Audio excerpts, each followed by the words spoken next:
I call to order today's August 7th, 2023 business meeting of the Cincinnati Board of Education, Cincinnati Public Schools Board of Education. We welcome everyone and request everyone in the audience to silence your cell phones and electronic devices.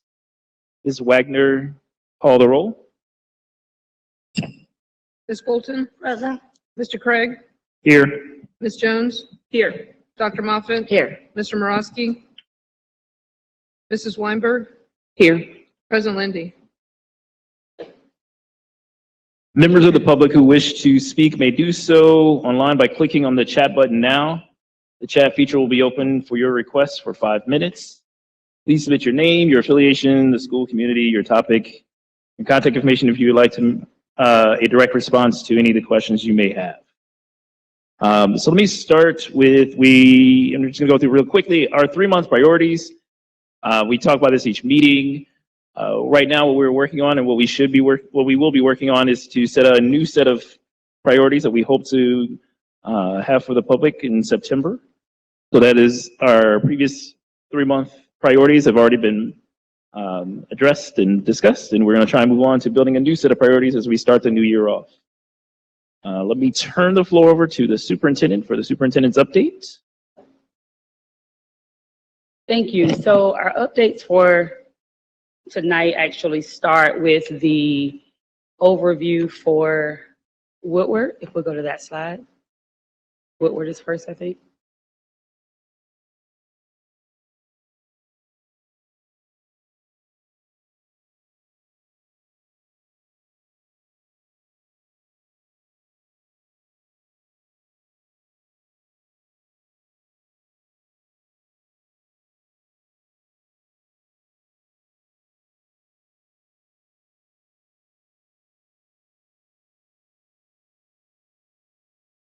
So during our last meeting, there was conversation that was brought to us by the Woodward Alumni Association.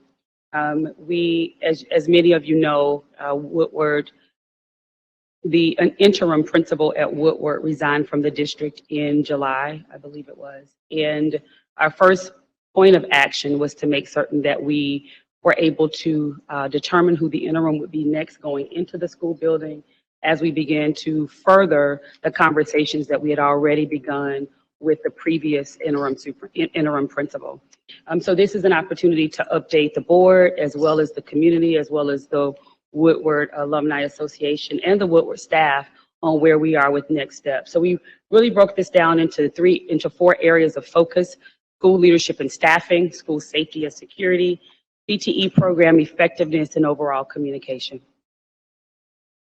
So from our school leadership and staff changes, and currently we have our 2023 listing for where we were, and our 22-23 and our 23-24. As has been shared with the board already, we are bringing, as a part of this superintendent's recommendations, we are bringing a recommendation for an interim principal, and keep promoting him to superintendent, interim principal for Woodward.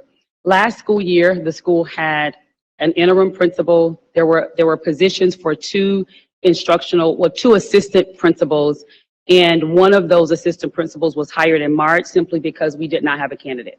We looked for a period of time to find a candidate. We found a candidate who did a good job for the school while he was there, but he did resign at the end of the school year.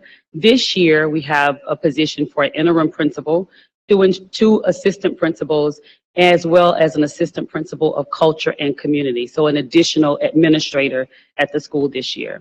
In terms of the support team, 9 security assistants were in place, 9 security assistant positions for last year, school counselors and social workers as well. For this year, 9 security assistants are still in place. Of those 9, 7 have been hired. The additional 2 have been offered positions, and we're waiting for their response as to whether or not they're going to accept those positions. We have our school counselors and our school social workers, as well as a graduation counselor and an additional attendance social worker. The other thing of note here is we have currently, there are 5 vacancies for Woodward for teaching positions. I do applaud the former interim principal who worked really hard prior to leaving to make sure that he had filled as many positions as he possibly could at the school. And so some of that is getting is those individuals working themselves through human resources in terms of getting officially set up. But in terms of the vacancies, there are 5 at this time, as of the 27th. School safety and security. So I will share, and the board knows this as well as many of our community members that are with us as we're having these monthly meetings. We were the recipient of our safety grants from the governor. And that goes, once you receive those grants, it goes through an RFP process. And Woodward was one of the first schools that the equipment has actually started going into schools. So the new outside cameras have been put in for Woodward already. And the additional cameras for the inside should be up and functional by the first day of school.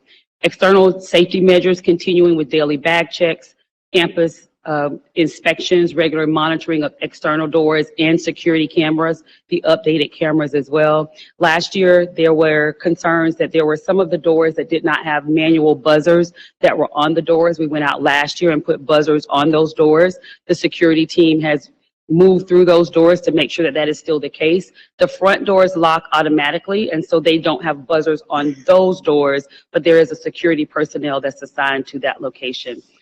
Updates to communication about the school dismissal procedures. And really, we're asking our schools across the district to focus quite a bit on the entry procedure and the dismissal procedure. So how are students entering the school building during the day and how are they exiting? And ongoing communication of school-wide safety expectations to students, staff, and parents, starting with the opening of school, code of conduct review for all students, and then a quarterly town hall that discusses discipline expectations as well as celebrations that the students have as a result of that. Internal safety measures, limiting, and these were some things that came up after conversations with the administration from last year, as well as faculty at the school. And so these were safety measures that were being put in place more specifically to also be monitored for this current school year, limiting hall pass movement during designated times. Essentially, that means during class times when students should be in class. You know, if you have 20 teachers and 20 teachers allow one student out of class, that means you have 20 students that are out in the hallway. So making certain that you're really working with students to maximize the change of classes so that the most of their time is spent in classes. Monitoring hallways during transitions, and that's for everyone. Our teachers at Woodward did a really good job last year of taking part in that. So as students were moving about in the hallways, they would come out, stand at their doors and pay attention there. Training on door buzzers and entries. The door buzzer does not keep students from exiting. It just lets you know when a student goes out. And so that alarm goes off, but it doesn't keep students from being able to exit those doors. So really working with staff to make certain that they understand how the buzzers are used and what the process is for entry.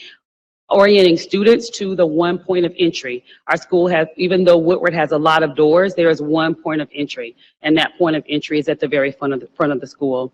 Updated campus security map location, so working with the security personnel so that there is a designated location for the personnel at the school for the security, so that they know specifically where those individuals are to be, and continued review of crisis protocols for staff and students. Continued safety, security, strengthening systems of culture, climate routines, and rituals. And I talked a little bit about each one of these, but to call up a few different things here. Improving implementation of our PBIS strategies. We are a PBIS district. We have been a PBIS district for a period of time. Positive behavior intervention and supports is what PBIS stands for. The goal here is to decrease negative student behavior and increase positive outcomes. And one of the ways to do that, of course, is by having quarterly interactions with students around what's really going well and staff and celebrations through that. As a district this year, we are deepening our work around restorative practices and our training for our staff around restorative practices.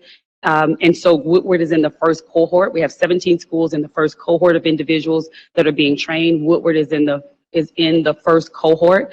They started that training actually back in June. So they're designated individuals that started then that will continue through this month and then throughout the school year.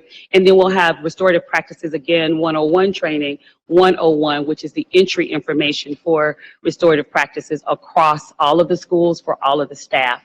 The purpose here is, of course, to build and repair relationships, prioritize student agency, and proactively prevent and resolve conflicts. And lastly, reducing repeat offenses. And this is conversation that we had with the leadership team last year as well. And having the additional support in the school really allows for there to be tighter implementation of preventative systems. So having a PBIS system is one part of the goal, but the second is being able to utilize that and to be proactive in the way that we're responding. More individualized response and support, and improvement in transition services and planning. CTE programs, these are the CTE programs that we have currently at Woodward, and there have been a lot of conversation around the type of programming that we have. We know that that's an area for us to continue to work in. However, there's been a lot of focus in the space of CTE already. Our CTE team has worked very closely with the team at Woodward. You can go to the next. And so some highlights just from CTE programming. Again, there's more work for us to do, but there has been consistency in working in the CTE programming. So highlights, the pharmacy tech is registered with the state. Implementation of the precision machining advanced manufacturing teacher, so that's begun. The senior only HVAC program was established. A new health internship program was also developed. And this year there's no turnover in career tech teachers. So our same career tech teachers that we had last year will be returning to the school this year, which is always a positive. Additional focus areas, strengthening teacher and partner relationships. So as we are looking at the work that we're doing through CTE, continuing to work on internships, shadowing, and externships as is being done by our CTE team, ensuring consistent pathways and routes to finish programs, and also increasing relationships between graduates and the partners. Overall communication. And so as we continue to work through making sure that the leadership at the school becomes the real resource for communicating with those that are at the school. So breaking that communication down for daily, weekly, and monthly so that there's a level of consistency as you're working with the leadership team. Daily administrative team morning meetings, referral feedback back to teachers. This is something that was raised last year from teachers. As teachers were dealing with disciplinary issues, they would send students out or write them up on referrals, and they didn't always get feedback back on that. So making sure that that is a part of the conversation and communication. That was also important because teachers did not always know if students were going to be absent or if they shouldn't be in class because they should have been in ALC because of disciplinary issues. And so making sure that there's that communication daily within the school from the administrative team to the staff. Weekly, a newsletter to staff, principal updates. The principal will send an update call to parents and updating their social media accounts. So having more of a presence on social media so there's clarity about what's happening in the school. And then monthly community updates, review of discipline and attendance data with the staff, and social media updates as well. So as we think about the next 60 days and beyond, by August the 10th, we're continuing to complete the school opening audit form. So we have a form for each school that we're going through to make sure that everything that needs to happen for the schools is already done. Continuing to conduct the school safety and cleaning walkthrough, delegate school leadership roles and responsibilities, create for the school a school-based who to contact form. So once the administration is in place, making sure that there's clarity within the school and for the community on who they are to contact for what. Updating school security placement map for security personnel zone coverage. Zone coverage was a conversation from last school year into this school year about the zones and where those individuals would be placed. And again, reviewing and updating the arrival and dismissal procedure plans. After we get through August 10th and get our students back in school, then we begin to focus on the next level, which becomes school administration meet and greet. And that's where you bring the administration out and open it up and let individuals come in and meet the administration, a parent open house, stakeholder town hall meeting, a Q1 student expectation town hall meetings. Our goal for that is within the first 3 weeks of school, a weekly bulletin, a bulletin newsletter. And there is a conversation that started at the end of the year for Woodward around uniforms. And knowing that there is support for that from the LSDMC, There was a resolution that was done at the board level as well for our schools that were looking to go back to uniforms, but there's definitely engagement that has to happen from parents there. So there is support for the school. Uniforms is a school-based decision, but it does include engagement with the parents and the caregivers to make certain that there is support at that level. 60 days through October the 16th, and then we'll continue to monitor from there. Our stakeholder school-based culture survey, the Q2 student expectation town hall meetings, our first quarter PBIS celebration, and staff data meeting to discuss first quarter student discipline, student attendance, student academics, and attendance. So academics was missed there. And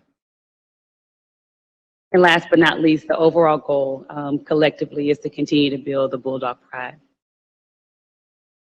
In terms of the interim individuals, we do have tonight, and at the end, after we go through the superintendent recs, we will do the introductions for them if they are still here. But the interim principal, Mr. Sam Yates, assistant principal, and of the 3 individuals that are assistants, 2 of those individuals have previously been principals, and one of them has been an athletic director in our district for a period of time, has a very it's a very positive working relationship with our students, and is moving to Woodward to be the AP of Culture and Community. So Assistant Principal Dr. Leonard Brown, Assistant Principal Dr. Shelley Hillebrand, and Assistant Principal Mr. Romel Salone, and they are here with us tonight as well. Alrighty. Are there any comments, any questions regarding the update? Go Mrs. Weinberg and then Ms. Bolton. Oh, well, Mrs. Weinberg is deferring to you, Ms. Bolton, so you may go first. Well, as the most senior member of the board and a history teacher to do, we as a district love, value, and understand the role that Woodward as a school has played, not just in Cincinnati history, but in American educational history. We know its place in history, and we will value it and honor it and work forward to it. And I appreciate the superintendent's efforts tonight. I do want to say something about that beyond piece as we go forward. I do recall, and this is a Aiken Falcon talking about a Woodward Bulldog situation, but I will tell you that one of the great things that happened several years ago was and I don't know if it's the right term, redesign of Aiken, where indeed General Electric was kind of a lead corporate group. I know that there is an effort and an interest certainly within the Labor Council and the Chamber of Commerce and other important economic folks in the district to be part of whatever that beyond is, which would include our community, include those folks that are in part of the whole workforce development, the city itself. So I would hope that we might look back and try to see some of that strategy that was used in the redesign of Aiken, which kind of lifted it. It's a falcon instead of a bird flying from a disaster, but somehow it made a big difference, and Woodward deserves nothing less. Thank you, Ms. Bolton. Mrs. Weinberg and then Dr. Moffitt. Yes, I will be really quick. Thank you, Superintendent, for presenting this next 60 days and beyond. I do just have a couple of questions and just some clarification pieces. You state here for Q1 and then Q2 that you're going to host a student expectation town hall meeting. Can you just kind of elaborate on what that exactly is? Absolutely. So that really is connected to a couple of different things. As students return to school, we're working with a new team. There was discontinuity as students returned to school last year.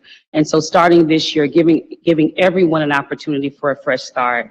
So across our schools, including Woodward, having our staff to do a review of expectations, rituals, and routines at the school, how you enter the building, how you exit the building, what is the expectation for hallway movement, and what does the cafeteria look like, the time that you're in the cafeteria.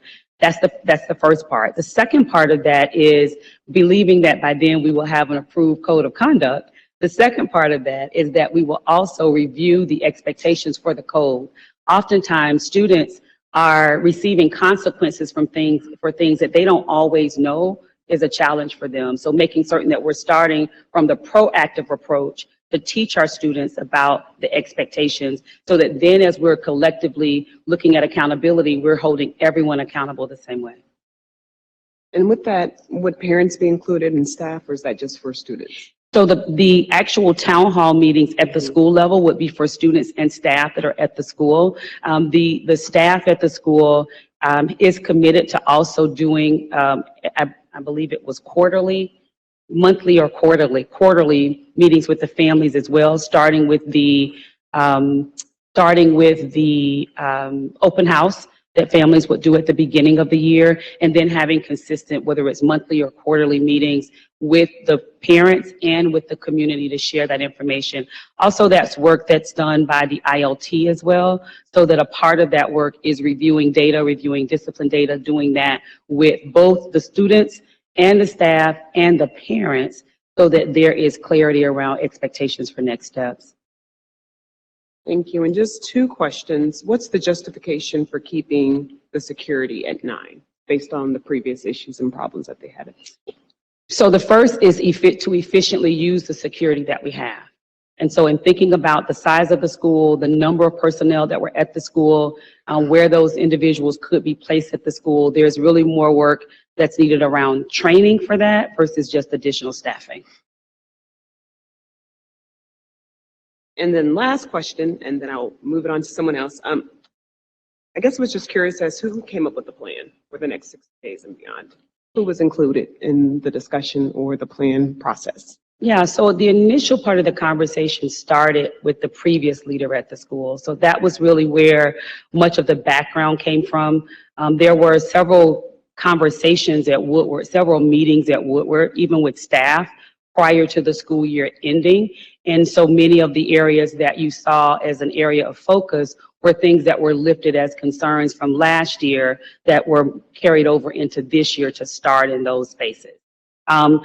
Believing that as we move forward with next steps, there's been additional conversation. Both of the individuals that applied for the interim principal role also presented plans that they would look at as well.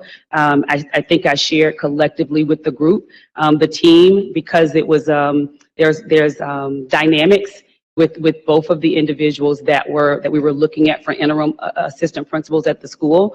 Half of the team requested to have one as their first choice, and half of the team requested to have the other one as their first choice, which we've been very open about that. And so the response to that was to get the best of both worlds, to get both of them together and moving into the school, to have them work together in terms of leadership. So the next layer to that will then be, after doing this presentation, and then you get the individuals in the school that have actually done the work and are doing the work, they can then move through and do refinement based on what they're seeing every day. Thank you. You're welcome. Thank you, Mrs. Weinberg. Dr. Moffitt. So thank you for the presentation. I think it's very timely and it's very informative. Welcome to the new administrative team, Mr. Yates, Dr. Brown, Hildebrand, and Mr. Salone. Thank you and welcome. I do have a couple of questions and then a comment. We had a presentation some time ago, about a couple months ago, about attendance at the district, and one of the numbers for Woodward's attendance, it was down below 20%. I want to understand what is the plan to get our students to school?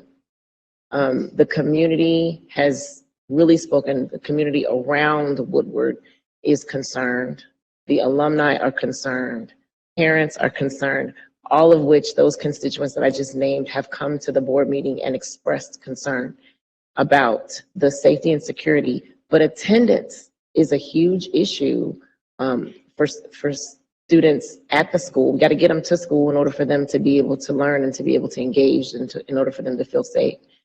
So I'd also like to hear a plan with some significant detail before a quarter on what is it going to take, what is the attendance plan to improve attendance. I'm looking specifically at data from last year, this time last year, and I would love to see it be increased. And so that's my kind of my statement, my question. And then what is the plan to include those people that I've mentioned, but that have come to the board and said that they really wanted to be engaged, but they didn't feel like it. So what is the plan to increase the alumni participation, the parental participation, got community partners that would like to be engaged beyond the LSDMC? Because I've been an LSDMC chair before, so I know that they should be sitting at the table, but there should also be additional engagement for those particular constituents beyond an open house, beyond, arbitrary phone calls. What is the plan for attendance and engagement at Woodward for those constituents that I mentioned? Thank you. Rob, if you'll go back to the slide on communication. So I'll answer the first one on attendance first. And I say collectively that everyone has to take responsibility for attendance. When I came into the district in May 2nd of 2022, Woodward was one of the first schools that I walked. And at that time, with the principal that was there then, actually, it wasn't the principal, it was the assistant principal that was there, Mr. Kingman, who is now an interim principal at another one of our schools this year, who shared that on any given day, there were more than 500 students that were absent from Woodward in a given day. And so that was then, that was a year ago removed. And so there are a lot of different factors that play into that. One of the factors that they raised that he raised at that time, which I think that we've talked about, and we've talked about that through ad hoc as well, is when you have students coming from all over the city, and coming from all different places, those students getting to the school, sometimes that does not occur. And so I think that that's one. I think the other is when we talk this year, as we're moving into where we're going next, I know that the board recognizes that one of our areas of focus is attendance. Thus, at the school specifically, one of the roles that we added this year was an additional role to help support attendance.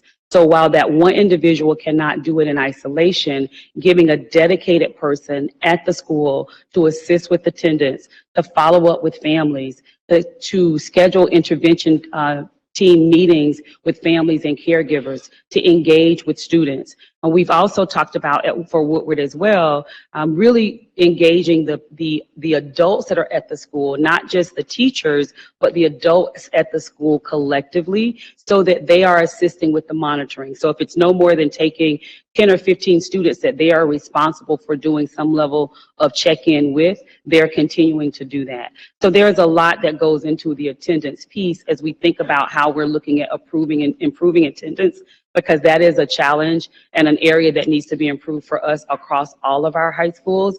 And Woodward was one of the ones that had one of the greater concerns when it came to attendance. Thank you for that. I get that we are having some attendance issues at school, but 18% attendance is concerning. I agree. And that was the school at the bottom of the list. I agree. And so I understand the history, but I want the administrators to hear that I really, really, really think that we can do this. We can engage our students. I don't know if anybody on this board remembers Bob Cease. He was the principal at Hughes a long time ago, and he would walk Calhoun up and down Calhoun. Like, it's going to take students feeling safe in their building. And so I'm excited. But I'm looking for measurements to increase attendance, because if we get them in the building and they're safe, we'll be able to get them, but they got to get in the building. So attendance is one thing that I'm going to be specifically looking at. Thank you.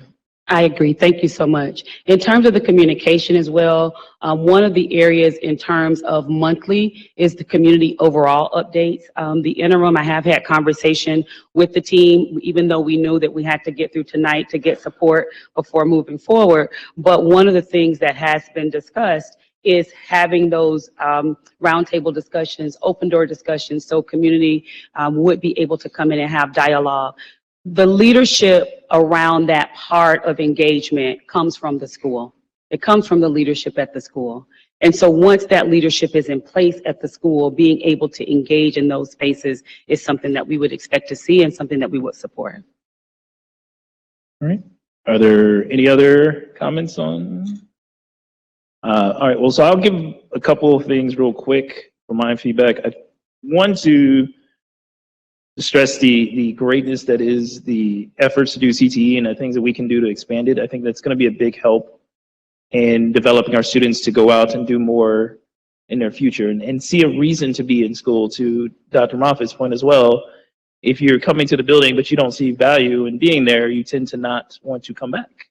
And so I think that is one aspect of improving our attendance numbers. I think the other thing that I wanted to maybe see if this is something that we're expecting the new leadership to do, which is to Board Member Bolton's point, we have these relationships with community members and community organizations that over the years have been frayed because of some of the situations that are going on and that have gone on in the past around that area. And I think that's something that anyone who comes in that role needs to be willing to go out and have those conversations and rebuild some of that trust, rebuild some of that desire to be a partner with the school, because they have been so important to how we have provided resources for those students, how we've maintained some of the opportunities for those students. And I would hate to see us have relationships that were frayed or lost because we did get a chance to rebuild that trust again. So thank you for the question. As we looked at the candidates that came back, and I don't think it's a secret that the LSDMC makes a recommendation, and then from that recommendation, I need to make a recommendation to the board. And in terms of doing that, now that's generally not the case for the interim principal. Usually the interim principal is someone in the organization. We look to determine who that person would be. I make a recommendation to the board, at least how it's been the last year. And how I understand that it was before I came as well. However, because Woodward has been through so much transition this past year and the last 3 years, Woodward has been through a lot of transition. And so it was important to engage the LSDMC in those conversations as well at the basis of where we were looking to go next. In looking at the candidates that came, the ultimate reason that I recommended Mr. Yates to the board. I'm recommending Mr. Yates to the board as the interim at this time is because he was once the principal at Woodward and he was an interim principal at Woodward. So many of the relationships, one of the things that I heard him say the other day when we were at the school, that he had students that were there when he was there and they were 7th graders and now the students are still there. And so just having that familiar face in the building of remembering what that experience was like. So continuing to provide support for the team as they're going back to those relationships. One of the concerns that was raised was the change in the after-school programming. The change in the after-school programming happened 2 years ago. And so that is something that we're looking at again. When we spoke with the students talked about, at one time after school, these are the activities that we had. They didn't understand that there wasn't anything that happened, that we removed those things that happened 2 years ago. So now it's going back to some of those partners, seeing what else they can do, and they're willing to do to wrap their arms around the school, around the students, to support the administration that's there. Because Dr. Moffitt referenced walking the streets, have a whole lot of experience in doing that, walking the streets to homes, to knock on doors, to get students to come in. But it takes that kind of tenacity and to your point as well, making sure that they have something that they see as valuable once they get there. And they have people there. The staff at Woodward has shown love and support for the students, and making sure that they know that those staff members are still there to show them love and support. And those that are coming in are connecting with those individuals to continue to move the school forward. Any other last chance for any other comments on the updates? Ms. Bolton? I could save this for Metro, and I'll say it to Metro too. But we've gone through kind of the tsunami or the perfect storm year after year after year, where not only do we have those couple of years or more than a couple of years regarding COVID, but right prior to COVID, we also had the ending of the particular extra routes for our high schoolers. So if you really think about adding COVID as well as the change in the transportation system for our high schoolers, where indeed there were specific routes based upon who was attending, you begin to understand that terrible decline in attendance. And actually, it's happened nationwide as well, which doesn't cover us because we got to take care of our teenagers. But put those several things together, talk about transitions at Woodward. Part of these were external changes that radically changed our ability to get our families to get, and their teenagers to get to school and be ready to learn. So I think we have to really address that in a comprehensive way, which I know you're trying to do. Yeah. And I think, thank you, Board Member Bolton. One last thing on that point, in a conversation with President Sellers, there was some concern that there were students that were attending Woodward that were coming from a specific neighborhood that were having to stay on the bus for an extended period of time. So that concern has been shared with Metro. They are reviewing that information just to verify that if there are updates that are needed there's an opportunity for that to happen as well. So thank you. Your comment there reminded me that we've also had that conversation. All righty, last call. All right. So in my effort to make fewer mistakes than Ben, I believe we are now at the hearing of the public. Each speaker will have 2 minutes and will direct all comments to the presiding officer. In the unusual event that someone is not willing to follow this protocol, we reserve the right to end the person's time. For our members of the public who are online, once a request to speak has been granted, you will be invited to enter. Then you would please click on the camera icon to go interactive. This is consistent with our board protocol. Again, each speaker is given 2 minutes to speak. When the timer goes off, your time is stopped. Please refrain from discussing personnel items.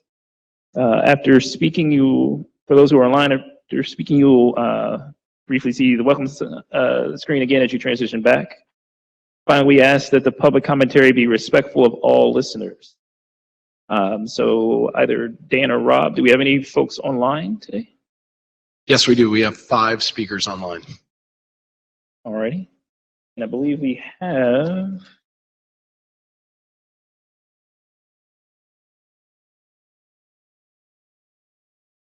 we have 7 speakers from public, and then President Sellers as well. So let's do the first speaker online.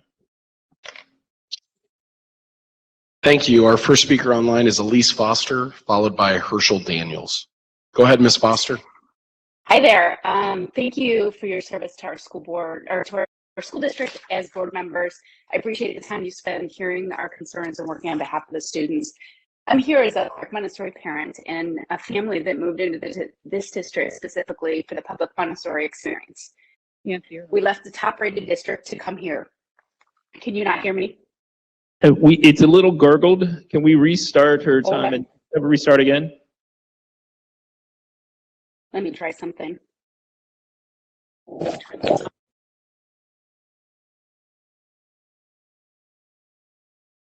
First, I'll get my audio sorted out. Yes. That's much better.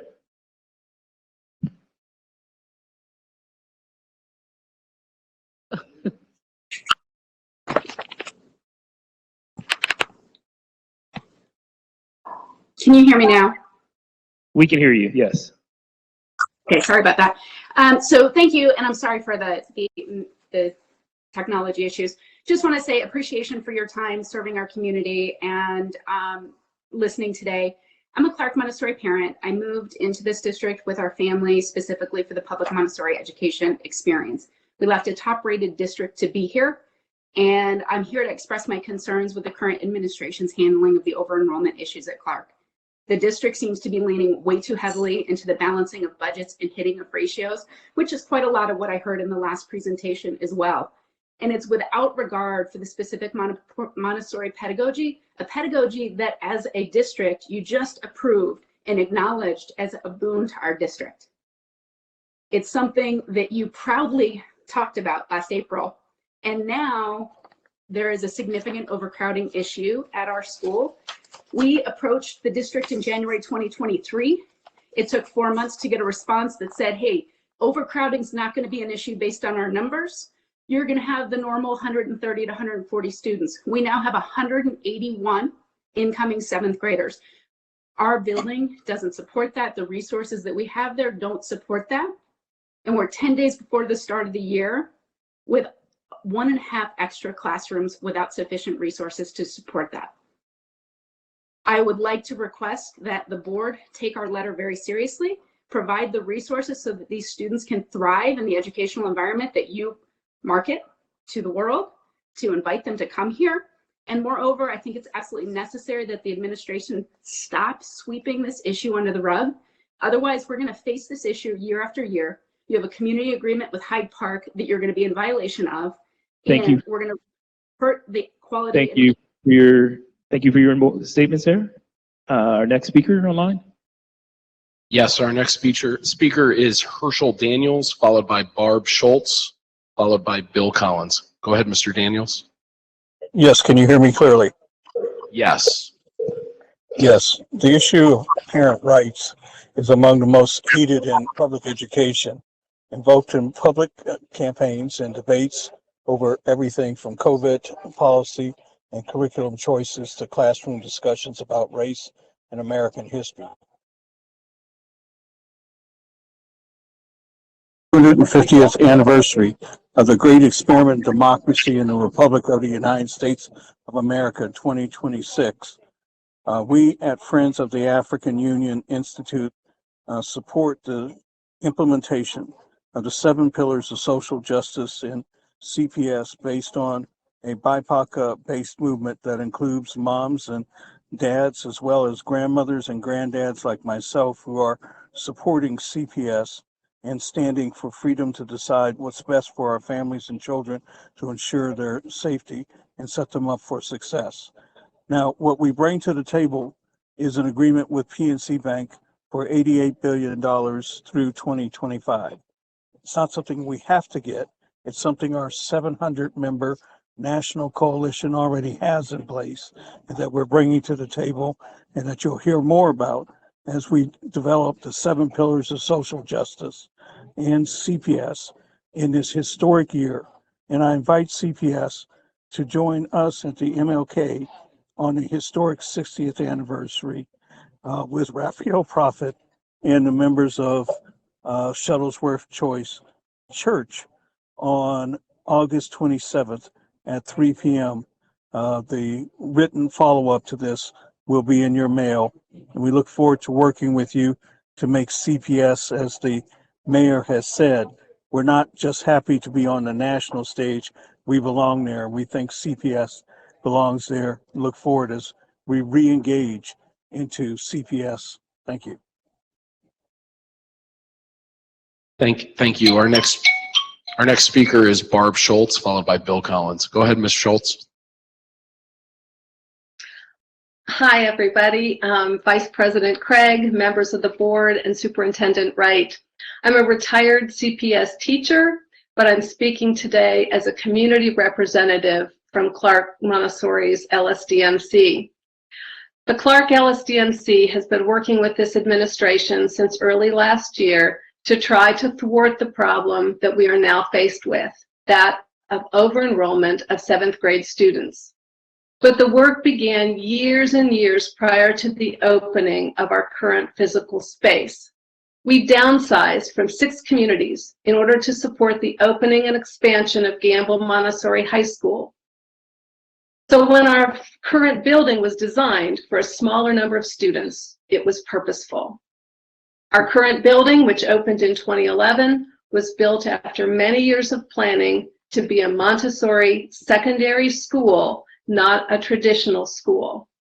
It was designed to house 5 multi-aged junior high community classrooms, each with 2 teachers, a Montessori assistant, and 50 students. Each community was designed to have room for students to move about the classroom and work cooperatively with the adults and with each other. You've heard and will hear from others about the current problems that the teachers and administrators are facing going into the 2023-24 school year. So I'm not going to repeat those. I'd like to remind you of the recognition that Clark Montessori brought to CPS when we were we were one of two Cincinnati public schools and many others across the United States that were featured in the National Clearinghouse for Educational Facilities at the National Institute of Building Sciences in Washington, D.C., in a publication that was called Smaller, Safer, Saner, Successful Schools. By the way, the other school was Withrow University, in what the district then had as a school within a school's model and all of this. Thank you. Our next speaker. Thank you, Mr. Yes, Schultz. can you hear me? Go ahead, Mr. Collins. Okay. Yes, Vice Chair Craig, I wanted to thank Dr. Alicia Smith for resolving the fence issue in the floodplain at Bramble School. This decision will ensure that the public access through the campus along the Little Duck Creek hiking trail is maintained. This is happening as we continue our work executing on the long-term flood control and wetlands plan for Madisonville's 1 mile long Little Duck Creek corridor, now once again located on public lands either owned by the district or by the city. This climate resilience planning process that started 6 to 7 years ago has been led by the Madisonville Community Urban Redevelopment Corporation, the Hamilton County Conservation District, as well as volunteers. It has already yielded a $172,000 stream restoration and flood mitigation project that was completed last fall, immediately downstream from the school in Bramble Park. This money came 25% from private donors like the Cincinnati Parks Foundation and 75% of the state. None of the capital money came from the city's budget. The next piece of this floodplain project will be a new ephemeral wetland already designed by the Conservation District that will be located in the southwest corner of Bramble Park. This future wetland site abuts the Crown Paved Trail Network. It also borders the Archdiocese of Cincinnati's now closed Prince of Peace School, a school that's now apparently for sale and it's located just a 7-minute walk from Bramble School. Since the district first opened Bramble School in 1963, a combination of large-scale suburban development upstream along with climate change has resulted in a much higher frequency and intensity of flash flooding along Little Duck Creek. But this can all be easily and cheaply fixed, and in so doing it will, one, make this campus easier to maintain for CPS facilities people, make the campus more conducive to outdoor education, and it will be paid for with very little need for any kind of money from the district's capital budget. So I look forward to engaging with you all about that going forward. Thank you. Thank you. Thank you. All right. And that is all from our online speakers. And so for folks who are from the public, they're in person today, I'm going to read off 3 names. We ask that you come down in order so we can kind of keep the process moving quickly. Our first speaker today is Mads Gerker, followed by Heather Gerker, followed by David Hapner.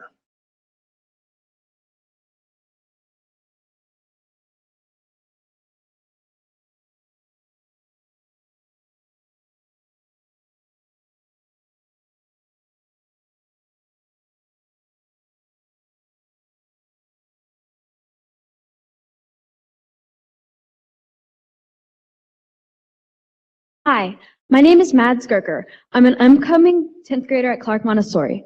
I'm here to speak for my younger siblings who will be Clark 7th graders this year. My middle school experience was clouded by COVID. My teachers at Clark still made it the best 2 years for me and my friends. I'm worried for my siblings and many other incoming 7th graders. A Montessori classroom is different from other types of learning. We move a lot, we work together a lot, and our classrooms become real communities with the support of the adults. I can't imagine what it would have been like if we added 10 more preteen and teen bodies to my middle school community. Plus, this will create many more safety issues. I'm not going to get into that now. And also, most of my 7th grade year was remote learning. It still would have been so hard to learn the Montessori way with such a large group of students at this level. I'm worried for the teachers too. They work so hard to get to know all the students personally, but with overcrowded classrooms, this will be much more difficult. Please provide the support our teachers need to be the best teachers they can be. Thank you. Thank you. Next up is Heather Gerker, followed by David Hapner and Claire Foster. Hi, my name is Heather Gerker. That was my kiddo. I also have two incoming seventh graders at Clark Montessori. I'm the chair of the LSDMC there. I spoke in April to express our gratitude for approving the Montessori curriculum. Thank you so much for doing that. It means a lot to our teachers and our schools and our families. I'm back today with the concern you've already heard from several people, and that is the over-enrollment and crowding in our seventh grade classes. We sent a letter today from the Clark Montessori LSDMC, ILT, and Parent Foundation representatives that included 70+ signatures, and the list continues to grow. The response from the district that we received back in January was that the data showed differently and that over-enrollment would not be an issue. It's a huge issue. As you've heard, we currently have 181 incoming seventh graders for a building that was created and designed for 120 incoming seventh graders. Over-enrolled classrooms radically shift our pedagogy, as Mads explained to you. Additionally, you have an agreement with Hyde Park Community Council, which Dave will speak about next, that limits the building to 660 students. We currently have 767 students. Clark Montessori is accredited by American Montessori Society, and with intentions to renew. They were one of the first public high schools to hold this national accreditation. That accreditation requires 7th and 8th grade classrooms to hold a 20-to-1 teacher-to-student ratio. The Clark LSDMC completely agrees with the East-West enrollment split, which was a decision that was made prior to the current administration arrival here. However, the rollout of the decision has to be met with intentionality. As I mentioned before, we started talking about this back in January, but the problem has only grown. So on behalf of the LSDMC and the Parent Foundation and the ILT, we have 3 requests that we listed in our letter, and we hope that you will provide a response to those. Thank you, Ms. Gerker. Up next, David Hapner, followed by Claire Foster and Fanny Carradine. Good evening. If I would have known we were talking about Woodward tonight, I would have worn my Woodward swag, as I was recruited out of industry to be the first advanced manufacturing technology teacher at the school, and it's wonderful. Let me tell you, that's the best thing we could have done, was career technical education. So I'd throw that in there. So hopefully you haven't started to clock on me yet. So I am here to talk about, I am here in my more current role as the outgoing chair of the Clark LSDMC, and I'm also the education chair of Hyde Park Neighborhood Council as well. And so to avoid repeating all the numbers that have been thrown out there before, back in January, I decided to do a forward planning projection for the 5 upcoming years and for the 3 feeder schools coming into Clark, and it runs 218, 233, 260, 248, and 262 against our original request of 135. So we are, it's not only this year, we're way over. 767 students in a school that was designed and signed off by CPS and the city and the Hyde Park Neighborhood Council. Well, let me read to you very quickly what the zoning plan, number 5, school population. CPS will limit the school population to 660 students as part of its zoning application, with the understanding that the 660 student limit is subject to any external requirements placed upon CPS by the state or other governing authority. And by the way, Ms. Bolton, I was, as you know, in the meeting when you originally crafted the plan, and I think this should be said as well tonight, to have the east side students go to Clark Montessori, the west side students go to Gamble. We love it. It's a great plan. Thank you, Mr. Heffner. And we want to continue with that. That's not the issue here. We just want Thank you, Mr. the Heffner. board to come in and say it's time to build the 3rd Montessori high school. All right, next speaker is Claire Foster, followed by Fanny Carradine and Tamala Paul. Hi, I am Claire Foster, a 10th grader at Clark Montessori, and I am here to add my voice to the letter I already signed. The overcrowding at my school makes it especially hard for students to learn when I consider the fact that the junior high students are disrupting high school during lunchtime and making it really hard for us to learn. The junior high are not being told to stop because we don't have enough staff to help them, and The teachers are having meetings and they have to eat during lunch. That makes it impossible for them to help. The more students there are, it also makes a lot harder for students to get the attention they need with the way the Montessori schools teach. Thank you for listening to my concerns. Thank you, Ms. Foster. Up next is Fanny Carradine, followed by Tamala Paul, and followed by Eddie Hawkins.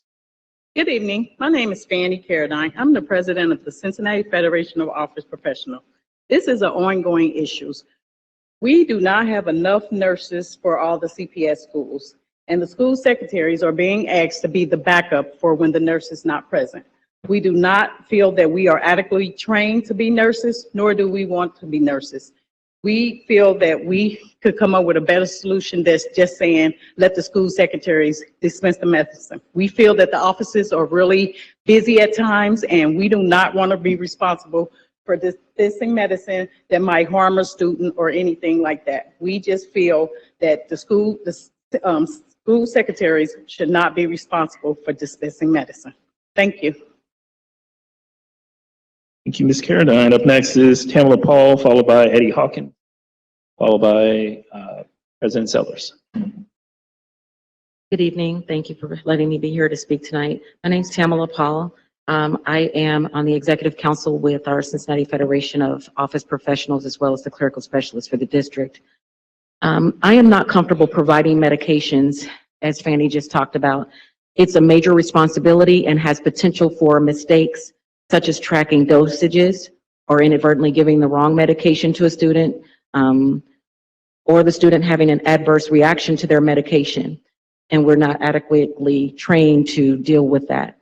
Additionally, there are instances when clerical team members have to frequently step away from their desk to provide medications to students, and they may be the only one providing coverage for that day. This leaves our main offices unmanned, and this is a potential security issue as well as a customer service issue.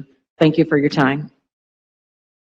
Thank you, Ms. Paul. Up next is Eddie Hawkins, followed by President Sellers. Thank you. First, we would like to say we're ecstatic to have Mr. Yates back at the helm of Woodward High School. We feel it was a long time coming. Mr. Craig, I received an email today that we are going to be scheduling a meeting to meet with Ms. Wright and her staff. We actually asked for you all to be there in appearance also. Ms. Wright, that was a very dynamic and nice plan of action you put in place. However, we still want to sit down and have some hard questions about some things that we need to address. My hope and prayer is that you all will be there. We're not going anywhere. Thank you, Mr. Hawkins. And just for those who are not regular watchers of our board meetings here, the contract between CFT and CPS grants the CFT president the right to speak at any meeting. And there's addition of that time being both at the end of the hearing of the public and without the typical 2-minute time limit. So I turn it over to Ms. Sellers. Good evening and thank you. I appreciate being here this evening. But I would also like to have confirmation that not every school will have a school nurse this year. I've been told, but I have not been able to confirm that there will only be 48 school nurses. Is that number accurate? As you heard this evening, the school secretaries have been giving an assignment on completing in their Safe Schools modules how to dispense meds. That's not training for when you're dealing with children's lives. That is only a virtual training, but it's not anything that's real life. They have not been given an option if they want to give meds or not, which is what the state law says. They are not trained medical specialists, and we have many students in most of our schools that have severe medical issues, and they need to have someone who is trained. They are being told that they are going to have to calculate carbs for diabetic children, which means they have to go and sit with them during lunch and leave their job. Then they're going to have to calculate insulation. So they calculate the carbs and then they determine the amount of insulation that's given. Then they are given an injection. This is not the job of a teacher. It's not the job of a clerical professional. It's really the job of a medical professional. I'm not sure that as board members, you are aware of this or approve not having a nurse in every school. If these cuts are due to the budget, then I think that as a board, you need to negotiate with the city. Because in the past, the nurses were always paid for. They are city employees, and they were always paid for by the city. There was one person who swung the vote, who is now a very well-known person in Cincinnati, who voted to cut the school nurses. That was always the case that they paid for our school nurses. They also cut our crossing guards. And if the city is not going to give an adjustment and provide enough of the, and make changes to the abatements on residential properties, the least they could do is pay for either a portion of the school nurses or the crossing guards, which would free up revenues that we would have to pay that. Those are two big, large costs, but our children should not be subjected to going to school without having a nurse. Without properly trained medical personnel, we are putting our students at risk. So as all of you know, because you've all been around children, they don't get sick based on a schedule. They may need care every day, and you never know when that child is going to have the asthma attack or a diabetic attack. And everybody here sends their kids to school with the understanding that while their kids are at school, if there's an emergency medical problem, they will be taken care of. That is not the case if there is not a nurse at the school. And then I did want to also talk about Woodward. I have talked to teachers there. 9 security positions is not enough. That barely covers the wings and floors, and they have a lot of hallways that go towards, with stairways that go to the gym.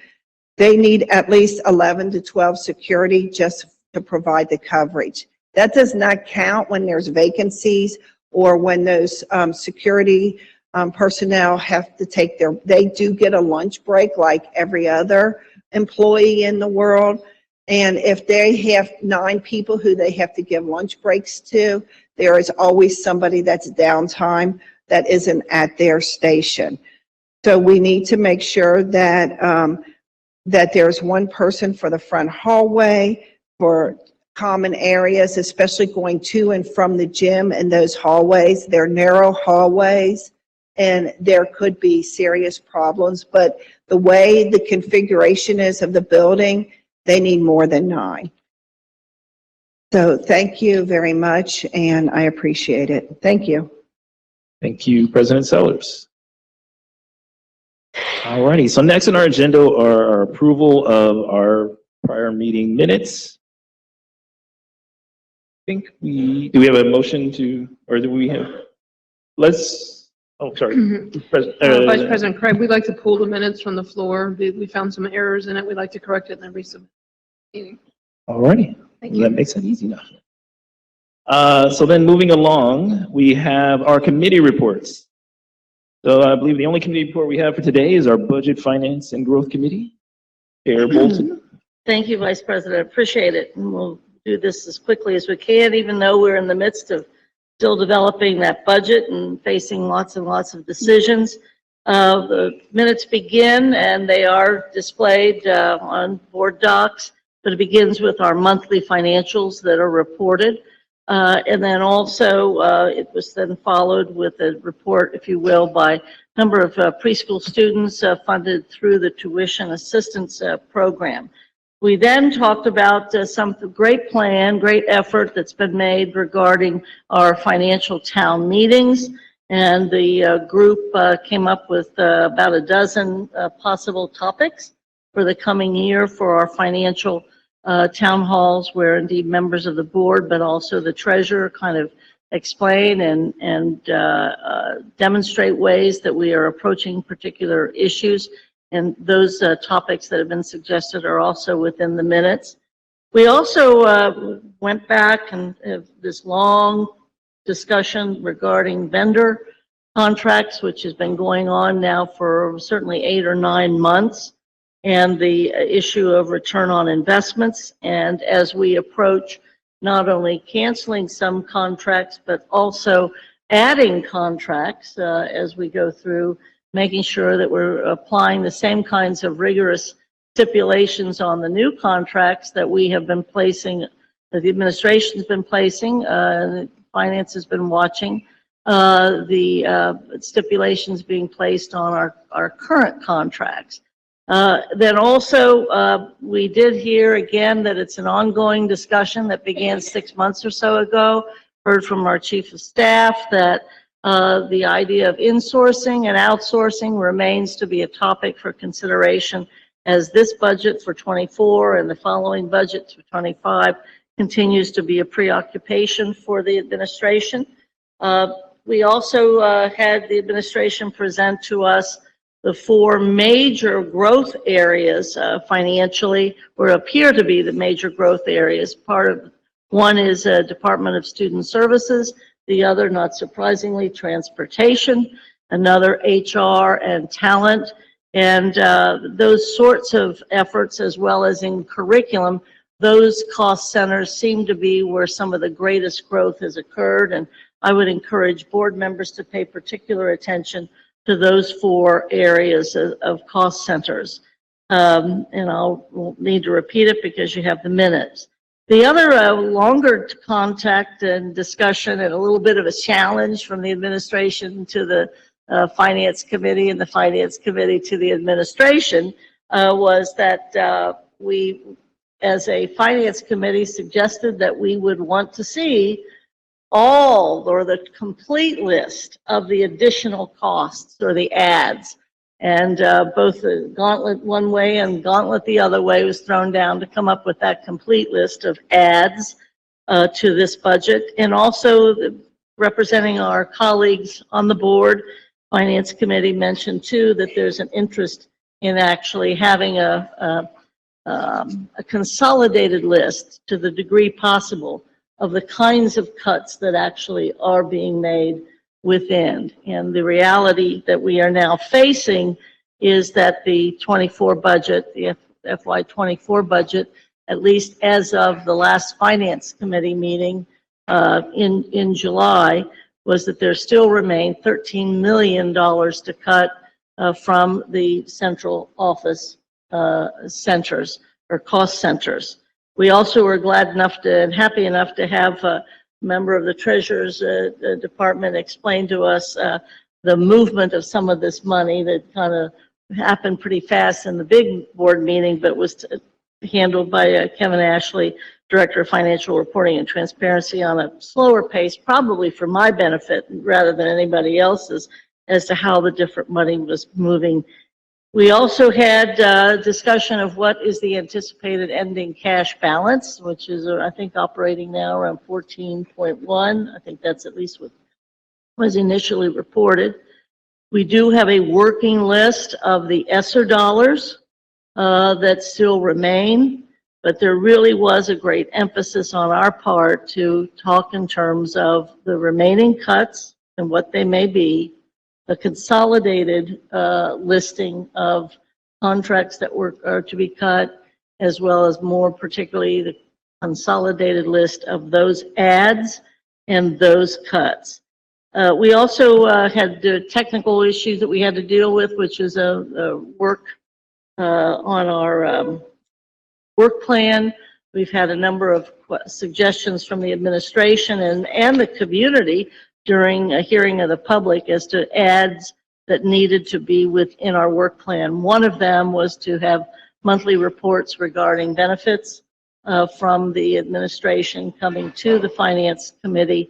And then also, as a suggestion from hearing of the public, Michelle Dillingham wanted to see if we could be adding to the Finance Committee the emphasis on the abatements, an issue that President Sellers just mentioned again tonight. But appreciate the administration and the board members that attended. It was a July meeting called because we still are in the midst of developing that budget. So I appreciate the attention by the administration and board members. Thank you. I submit and hope for approval.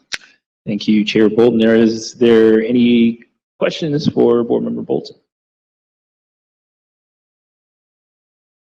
Hearing none, is there a motion to approve the committee minutes? Move. Is there a second? Second.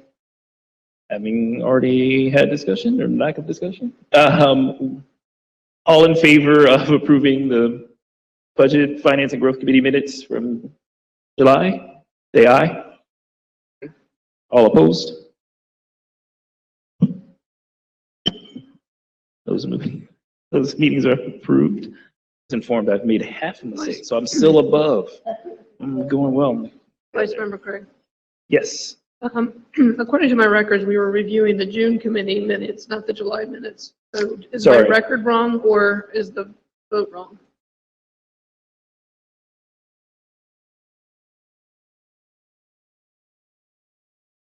It should be from the July 21st.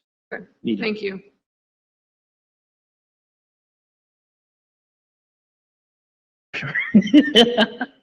I believe we are now at the presentations, and so our first presentation is with Metro. So we'll turn it over to our representative from Metro as well as to the superintendent to get us started.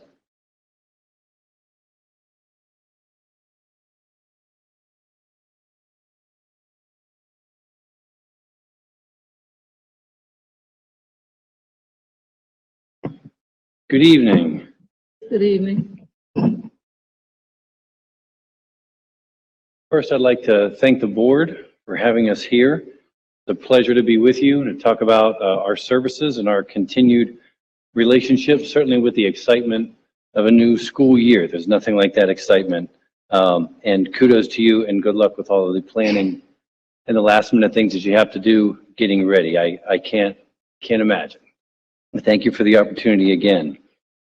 Today, I'd like to talk to the board about our partnership, the longstanding partnership between CPS and Metro on a very high level. We'll also touch base on our Metro contract. We could flip to the next slide, please. There we go. A brief agenda. So we'll touch base on the contract that governs that relationship. I'll hit on some talking points with respect to the service plan for the coming academic year, try to answer some frequently asked questions, and then certainly field any questions from the board and answer them to the best of my ability. And I apologize, I didn't even introduce myself to the board. John Ravazio, Chief Operations Officer.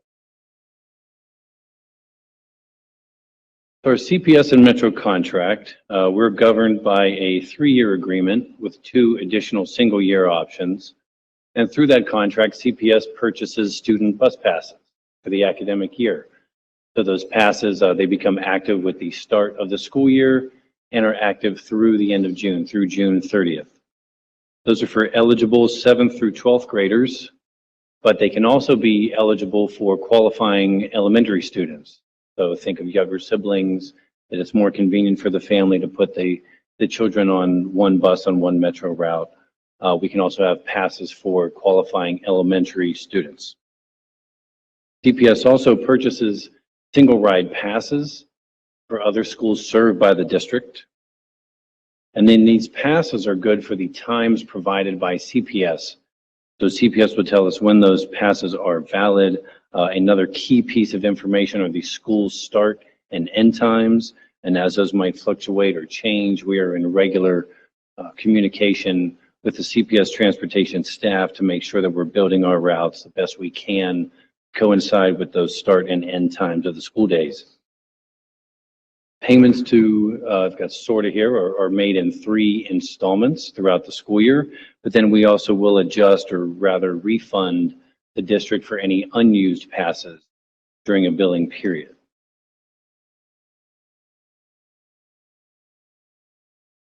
Ridership, that's why we're here.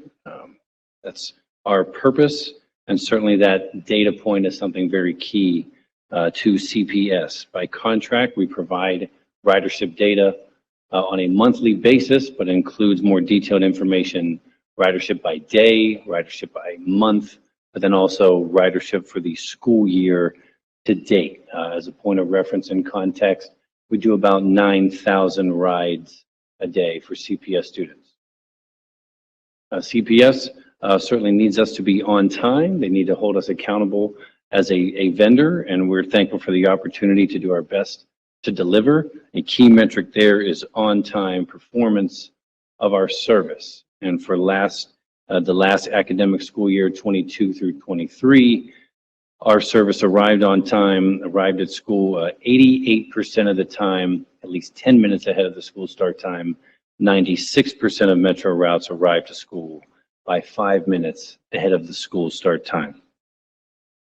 Safety and security measures, those are also addressed in our contract. All of our buses have onboard audio and video equipment. Those recordings are provided by CPS upon request. Our agencies have certainly worked very well together over the years, using this information, using the available recordings to address any onboard issues. We regularly work together in this space. Some other non-contractual things that Metro does in the safety security space, we have our own Cincinnati Police Detail. Those officers are regularly staffed at Metro Transit Centers, and then also randomly and on our routes as needed. That's not just for CPS issues, but system-wide. Turning to some frequently asked questions, no more important place to start than the student pass. How do the students actually navigate the Metro system?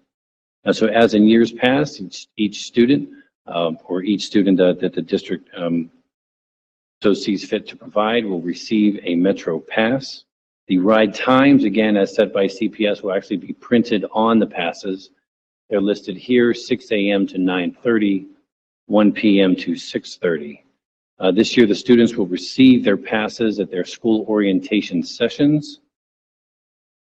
CPS is seeking about 7,500 passes from Metro, and all but roughly 200 or so have already been delivered to the district. The remainder will be ready tomorrow morning for pickup. So we'll have those ready and in CPS hands for the school orientation sessions.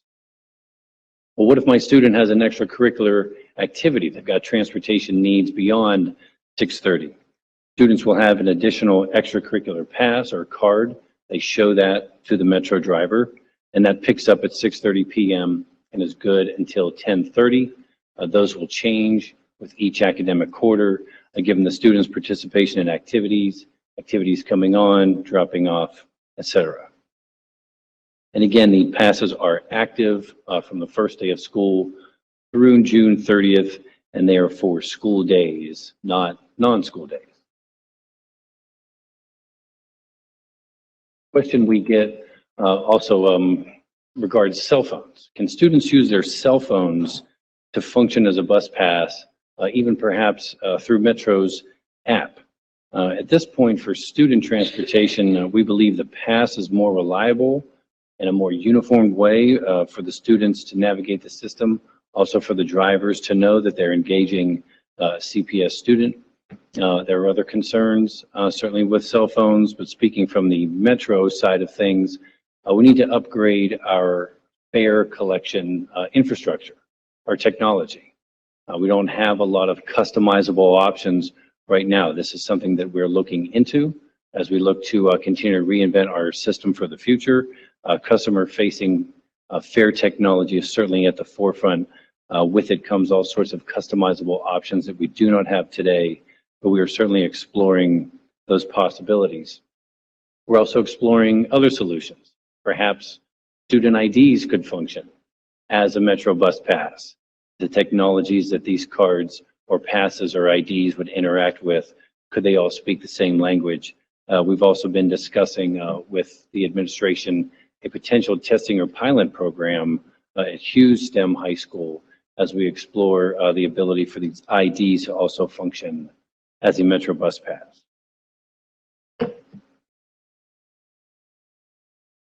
Turning more to our service, we've gotten a question about more limited service in the areas of Winton Hills, Amberley Village, and Mount Washington. I've listed the routes that serve these areas here, and the 4 Amberley branch was actually built to go by CPS High School. These are the furthest reaches of our service area, right, as you extend north of the city there, further out into the county. With that does come a reduced frequency, reduced ridership demand on the system. But I'd remind the board that we do still have an average travel time for all trips of under 55 minutes. But we are also looking at ways to continue to improve the transportation network. CPS students are certainly a huge part of that need and target. We're looking to develop 2 new crosstown routes. Those would offer faster east-west service to avoid transferring downtown, as we now examine the pattern of students now these last 2 years using the Metro fixed route system. A large number of students, or the largest number of students rather, that transfer are west side students transferring downtown to east side schools. So we're looking to deal with that issue by having these crosstown routes that would travel east and west without having to transfer downtown. Our target date for implementing those 2 new routes would be this December.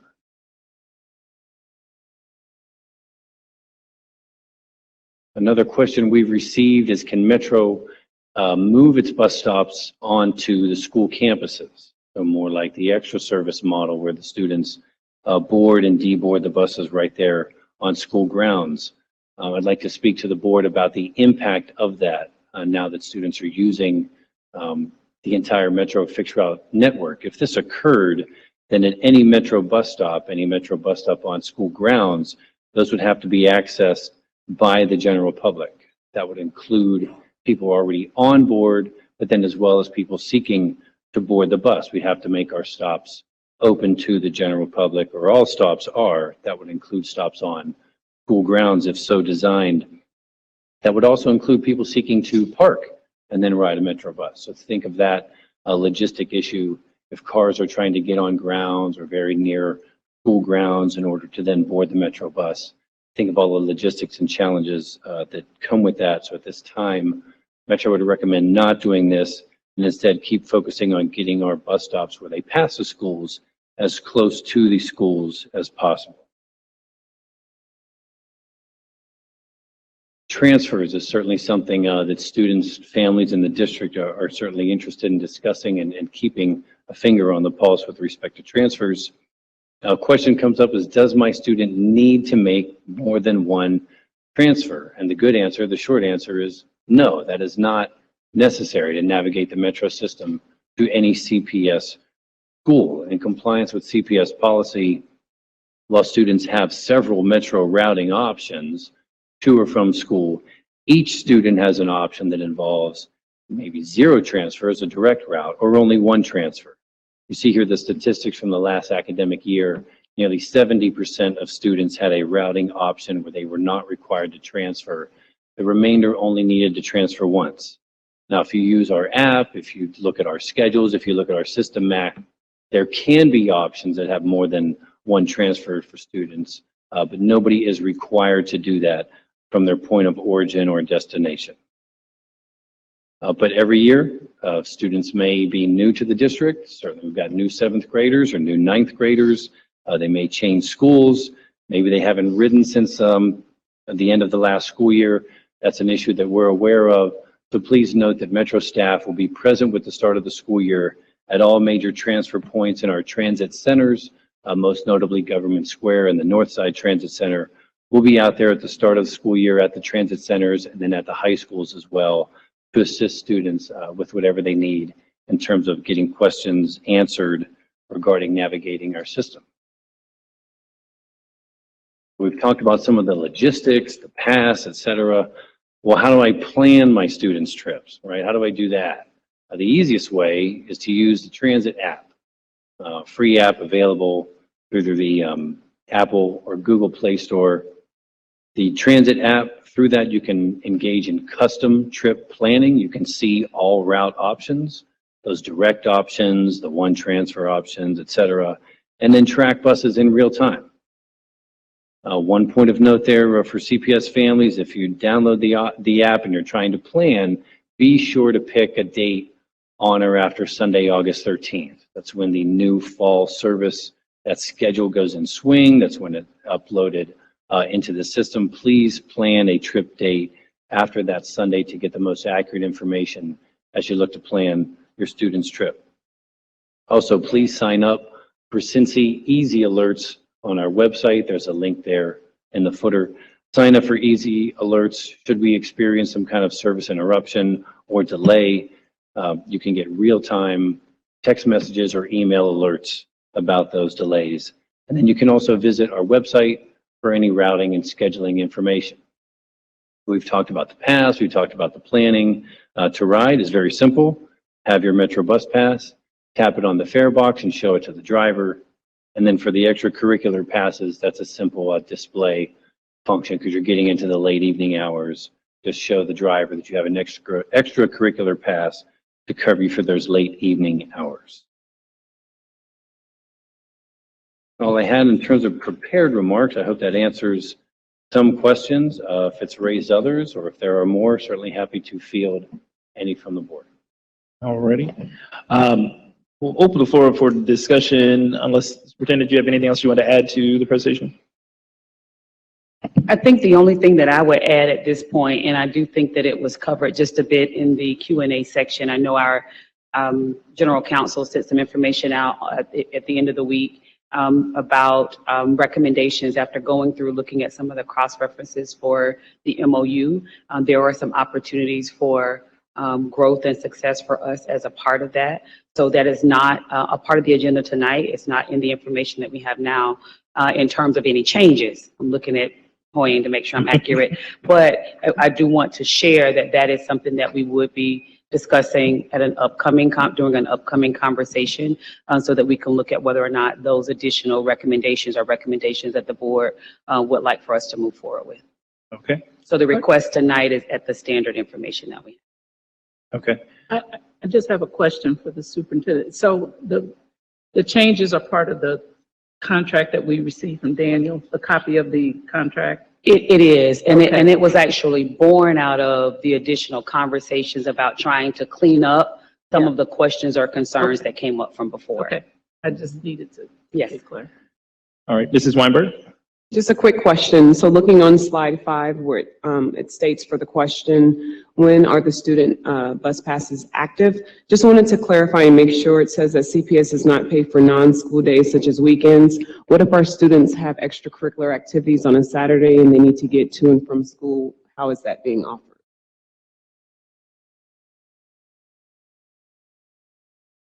Those students certainly can still ride. We're also working on an extracurricular solution for some students might need the extracurricular transportation. An example there, maybe that student doesn't need transportation Monday through Friday, but they need it for the weekends. We're working on a solution there where you'd have an extracurricular pass to show to the driver.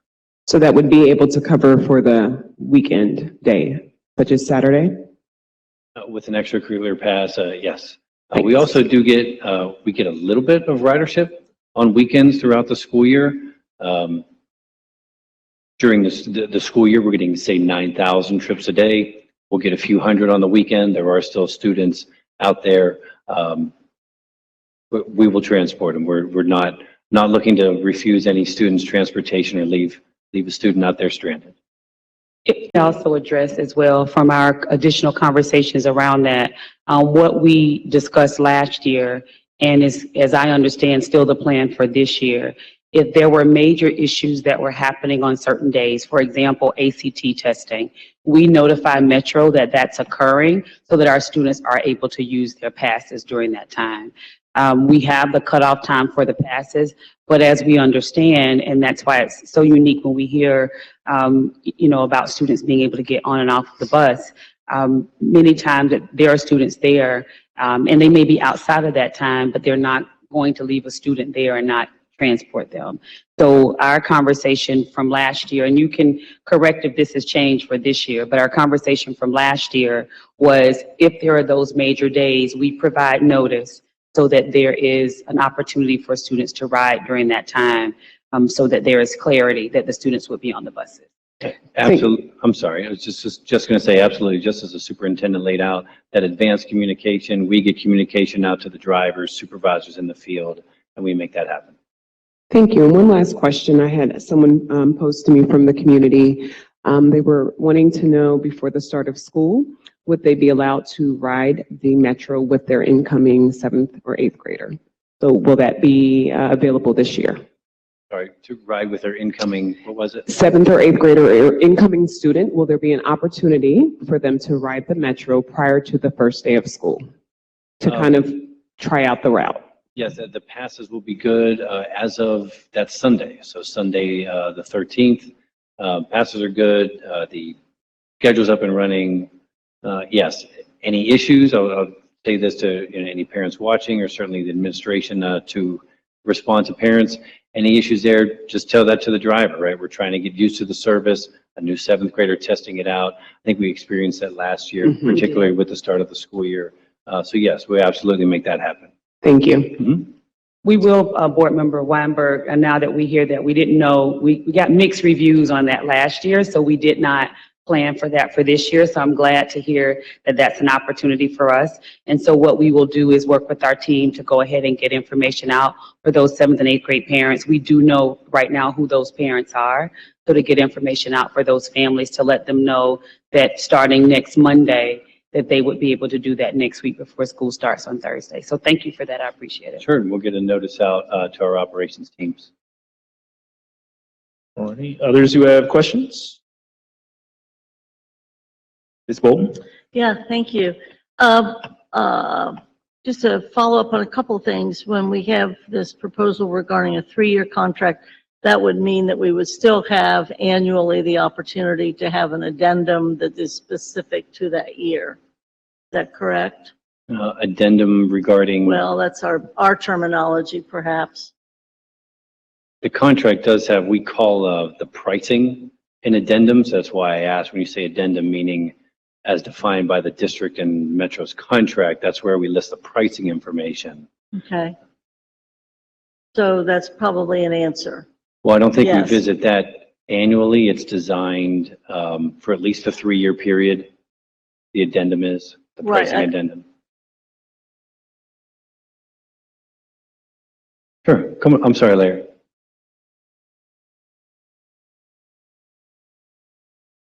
There you go. General Counsel is responding to that as well. So if Okay. you will, yes. All right. I'm glad there's smarter minds in the room. That's our CFO, Larry Pinkleton. I hear you. Yes. Okay. He's got the better answers. I've got the good No, answers. you're doing fine. So that's good. That's, appreciate the clarity on that. You mentioned that on any given day, it's not 9,000 students. Do you have, or does anybody have the breakdown? Do we have the breakdown as to how many are actual CPS students and how many non-CPS students we are transporting? So the information that comes back to us for our CPS students, and it comes back by a coded number for those students. So as we've been getting the information back, we get it in a couple of different forms and formats.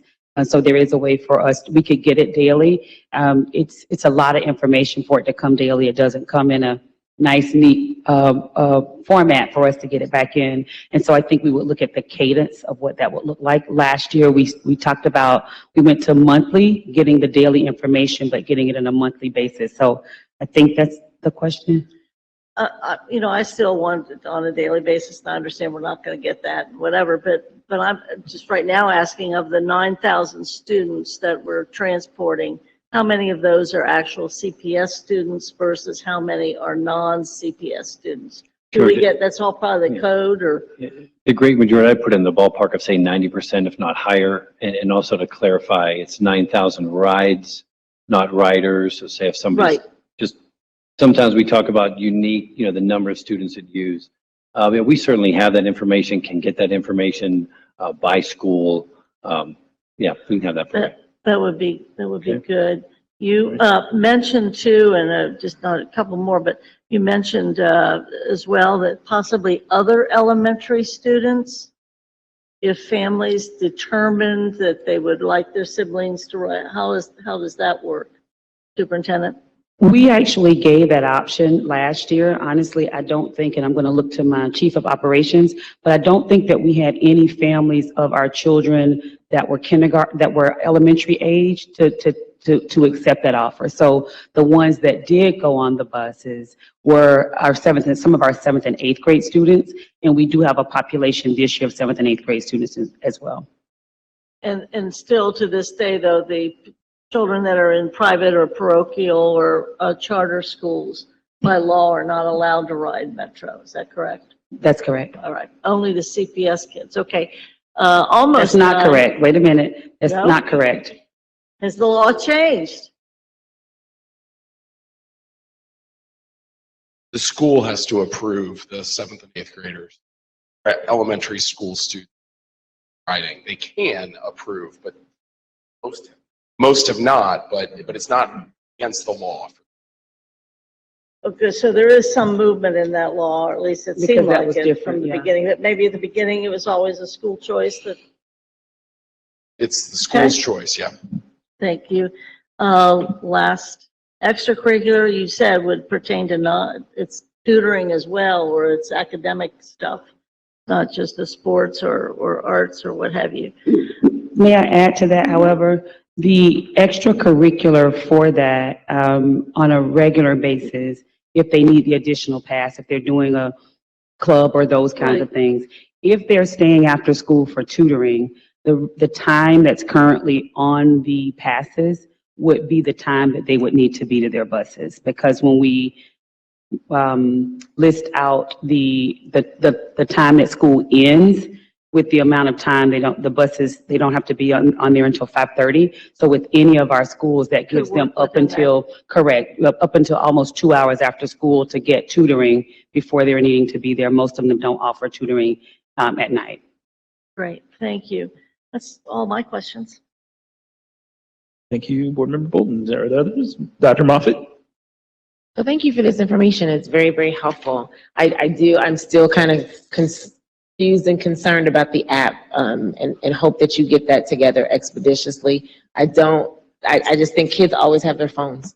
I'm hard pressed to find a teenager who doesn't have their phone and or have the charged stuff, but they are very forgetful sometimes about passes. So I think if we're directing them to Cincy Easy Alerts and the transit app and the Metro website to get their ride, they could also benefit from purchasing or at least being able to upload their card there. I have a couple of questions regarding the data and then safety at the buses. So with regard to the data that I saw was, as Superintendent Wright alluded, it's not in a very easy to read format. It's just kind of a data dump. But what I'm thinking of and looking for is maybe data usage per route to schools, so that we can kind of maybe disaggregate our students arriving at schools on time, from an ad hoc perspective, how many students are actually crossing the city to attend schools from the west side to the east side. If they are taking a bus, what route are they taking? And is there a difference between Route A and Route B? Maybe that Route B is longer than Route A, but the same group of students are going from neighborhood to neighborhood. And then also, I think that can help some of our building staff with regard to attendance, because we really need to all work together in this piece about attendance and improving that. And I think transportation is just but one area that we can maybe look at to use the data a little bit more effectively. So that's kind of what I'm looking for. And I almost think a month is too long. A week is better because it's going to be a smaller size of data, but then also principals or this administration can pivot if they have the data. They can see maybe, and you all can also confirm, hey, this route was running late, or this group of students arrived on this particular day because there was something going on.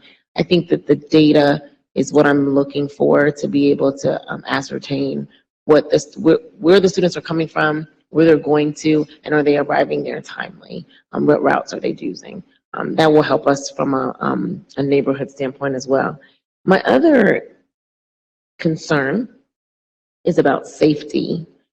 In the contract, it doesn't say, although you mentioned in your presentation that you all do provide some staffing in conjunction with the district regarding safety.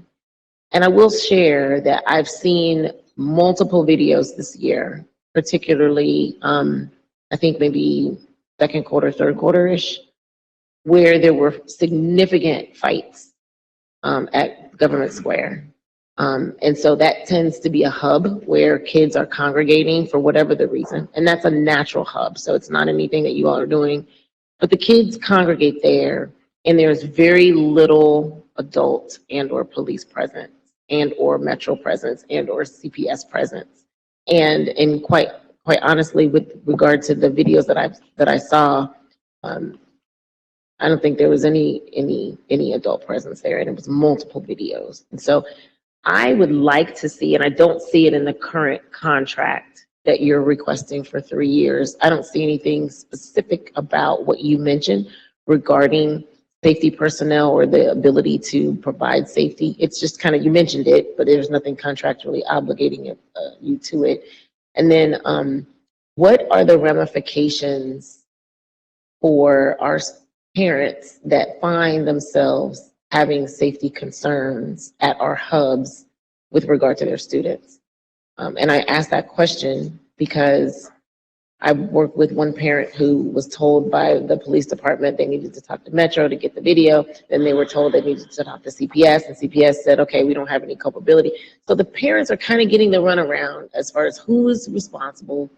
It used to be that we were responsible to get our kids, we were responsible for students when they got to school because of the extra routes. Like once we put them on the bus, I think they were our responsibility. I'm not exactly certain, but I would like to have some clarity that we can educate our parents on liability, responsibility, and safety.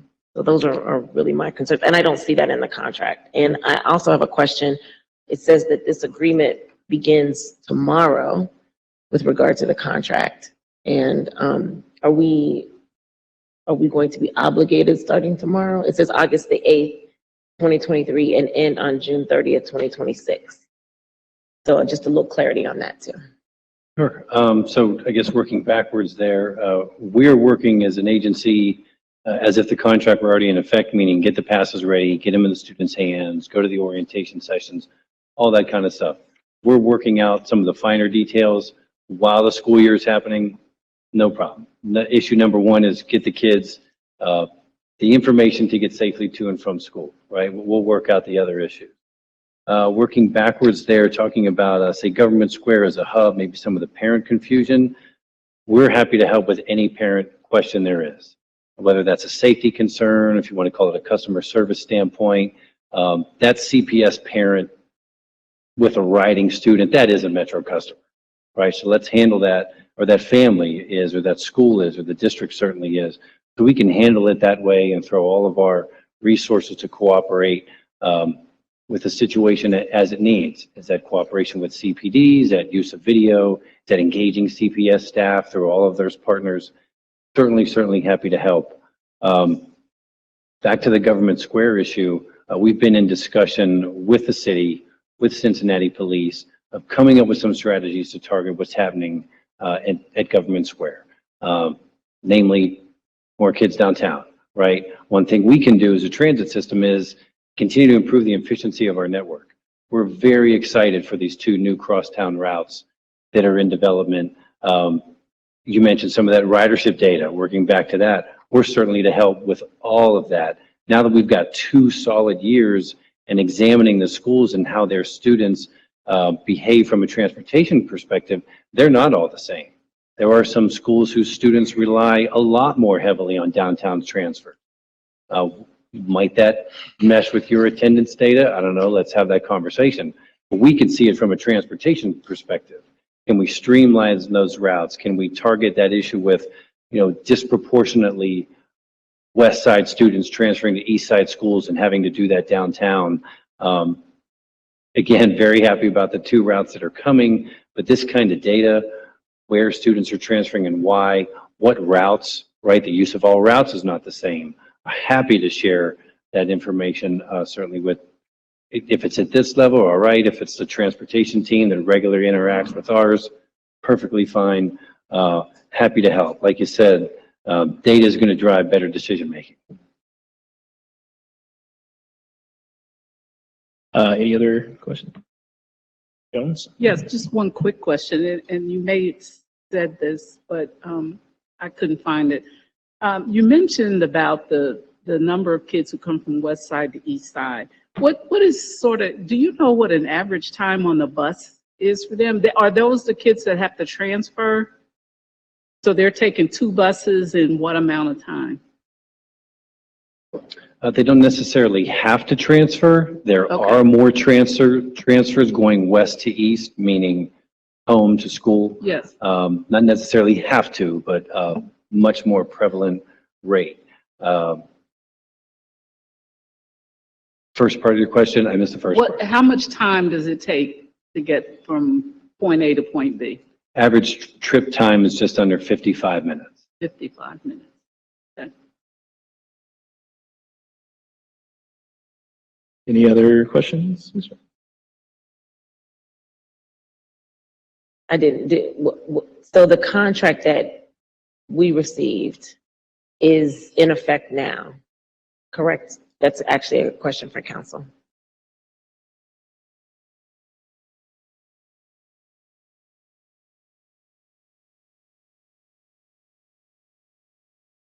We really got to get a mic stand over here for Dan. Can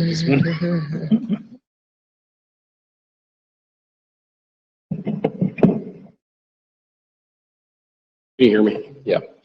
We're asking the board to approve tonight a PO so that we can get passes purchased and move forward.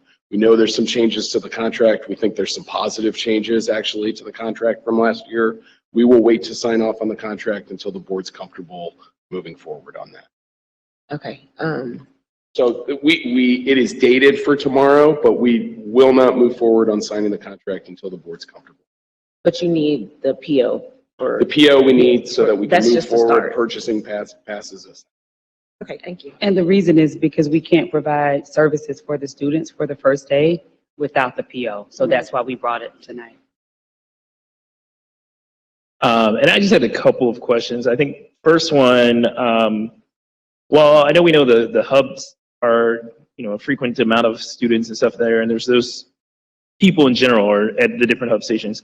We also know there are the other stops that sometimes can be problematic or things can hop up, which are not necessarily metro or, district or anyone else. It's, these are issues that we are an urban city that has urban city issues, right? And so is there a way, for instance, if an incident were to happen, for a parent or a student to let Metro know about, like, maybe this particular stop is having issues of people being there or these type of things that might pop up? Because I think, I guess at least knowing from some own personal conversation with folks over the summer, there are a few places where young people were being, targeted and harassed by folks who were just within the community in that space. Absolutely. Happy to help with those. It does not have to happen just at a hub or even a major transit point. If it's one stop and it's an issue, please let us know and we'll throw our resources at it, whether that's the operators being aware, our supervisors are in cars, always out in the system. Regular patrols for Cincinnati Police, that includes rides as well. An issue like that might involve talking to the local business community. Do they have some issues and concerns? Maybe even some resources, right? Security cameras and such. Happy to participate in any of those conversations for sure. That's great. I also want to commend, I think one thing that I appreciated you raising here was the on-time percentage. And again, I think some of this will also be improved by some of the other steps we're taking with regard to transportation and putting together kind of a dedicated set of start times that makes the understanding your routes and stuff more consistent for students, right? So if we know that they're going to be on the routes from this time to this time, as opposed to 12 or 13 different start times that people were having, it might make it easier to also data track, understand, and plan. So I do appreciate the effort that has been made to have folks be on time, and I'm hoping it'll be even better now that we are, again, thinking about transportation in a little bit more collective way. Thank you. Hope so. The last thing that I just wanted to kind of ask a question about, and I think it goes in a little bit to where Mrs. Weinberg was discussing with regard to, we have a lot of activities that happen kind of one at a time, right? So like maybe there's a one event thing, and I know we've worked hard as a district to do that, but I guess I'm wondering, is that, maybe this is a question to the superintendent, is that going to be something we're expecting principals be more communicative about with parents or with organizations within the school to communicating up about those type of needs. Because I think one of the struggles we've seen is that no one talks about it till a day or two before, and that ability to communicate that to transportation in order to make sure that Metro is aware, kind of how we are planning to do that in a more collective way in an earlier fashion. It is something that we actually started working on last year, and so we'll continue to do that this year. What we did last year was ask them to do notification up through our transportation team so that we could then provide the notice to Metro directly. Where we see, so on those big days, like the ACT testing, for example, is not where we see some of the concern. Some of the concern is, a school has an event at their school and there hasn't necessarily been notice for that. Now, honestly speaking, the Metro drivers have transported them and notified that they were doing the transport, but it wasn't that it came through the channels that we discussed at that time. So we'll continue to work on that. And again, I think that's just something for us as a district to work on, is in making sure that we're communicating to parents, especially, that those are opportunities that the school makes a decision that we're going to do an event or do an activity on a weekend, and that's something we want the students to be there for. Communicating out early to allow parents know these bus routes are available and these type of things will be very helpful. Make sure we have everybody there and taking full advantage of those opportunities. So, are there other questions from board members? I do have one more question. You mentioned that you don't recommend there being a bus stop on the school property. And I agree with you that it would be more communal, there would definitely be more, it would be more public. But I'm wondering, again, my thought process is safety and security. So how do you propose I'm speaking specifically about Woodward, how do you propose, if we don't have the stop a little closer, that we would introduce higher safety and security at that particular stop specifically? For that particular stop or stops rather, right? We've got the 43 going through there. There are 2 on the southbound side at Woodward, and then the crosstown Route 41 on Seymour. Stops all over there, right on the corner. The stop there on, I guess, the southwest corner of Reading and Seymour, it's right outside the door, right? When you walk outside the door there, the students are there, they're at the stop. I guess I'd ask you, how do you think the stop could be closer? We've engaged the Woodward team in a discussion about the stop after the incident. Seemed that this was the best way there. If there's a better corner, a better stop, should we discuss whether there are 1 or 2, whether that would help with security? We're open for all of those discussions. But where we stop short as an agency is putting that stop on school grounds, I guess on the other side of the building there where all the parking is, yellow buses and such. That invites issues that we're not comfortable with at this time. But as far as where the stops are themselves outside on Reading and Seymour, happy to talk about any solution or idea. And Ms. Bolton, I believe you have Yeah. First of all, there's any hope in those 3 areas that have some route issues that you mentioned. I appreciate you including that, whether it's Amberley or Witten or Mount Washington. Is there any hope during arrival time or during the morning that those routes could somehow be augmented, or is just not a possibility? At this time, we're stretched very thin, Okay. right? We've grown the service we're providing. We're providing a lot more service than we were in years past. Fighting for that increase of employees is a challenge that everybody's going through. What I will tell you is what's in the works for Metro's service expansion is a lot more service stretching out north into the county. So you're getting into those areas with further expansion plans. Last 2 real quick. The biggest problems we have is where our high schools are located within business districts.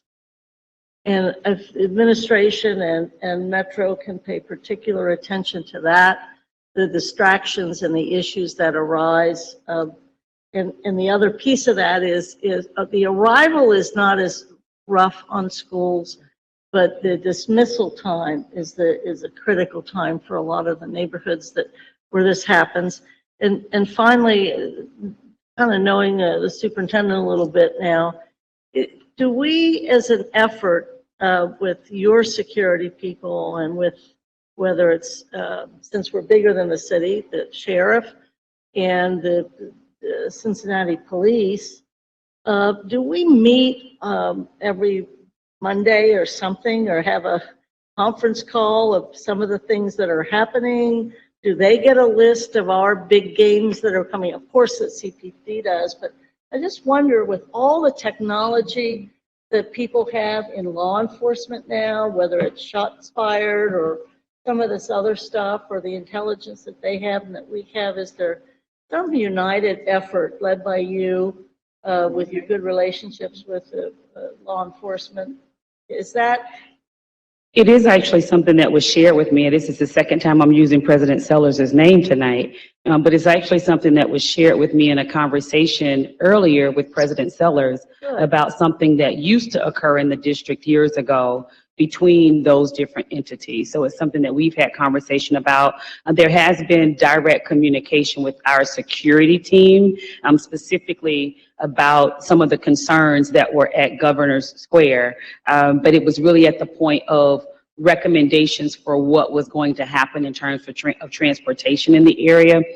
And so that's in the works for this year, so that we can at least begin to talk about some of those things, whether it's with me directly or whether it's with one of our team members, but the identified individuals. In terms of, working with the police department on things like big games and things like that, that would be yes. But in terms of the things that we may be talking about around, like Board Member Moffett referenced with some of the challenges that were happening in Governor's Square, we found that many of those we determined that it was thought that they were CPS students. In actuality, they were not. And so that has been a challenge that's been worked through moving into this year, because, everyone sees students and they think that all the students in the city belong to CPS, and that's not always the case. So definitely that's on the radar for this year, for us to really look at what that cadence would be like around those hot topic issues. We started having that conversation actually last week. That'd be great, because this safety issue is just like the attendance issue. It's everybody doing something about it. Thank you. I will say we have our joint city council, our CPS meeting coming up. I'll talk about that later, but that's definitely something that we could visit with multiple people at the table. But I want to clarify, the events that I'm talking about were CPS students specifically. They were definitely CPS, because I worked with the principals. Ready. Well, once again, we appreciate you coming and take the time to present and answer the questions and provide the information. So, and thank you. Thank you. My pleasure. Thank you. Alrighty. Our next presentation on the agenda is the Human Resources Audit Update. So.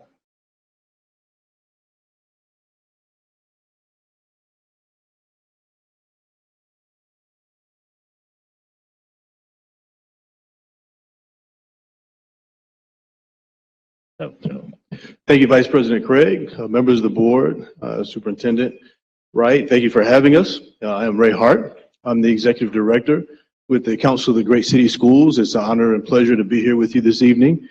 As with the previous presentation, happy to first prepare the presentation, share the presentation with you.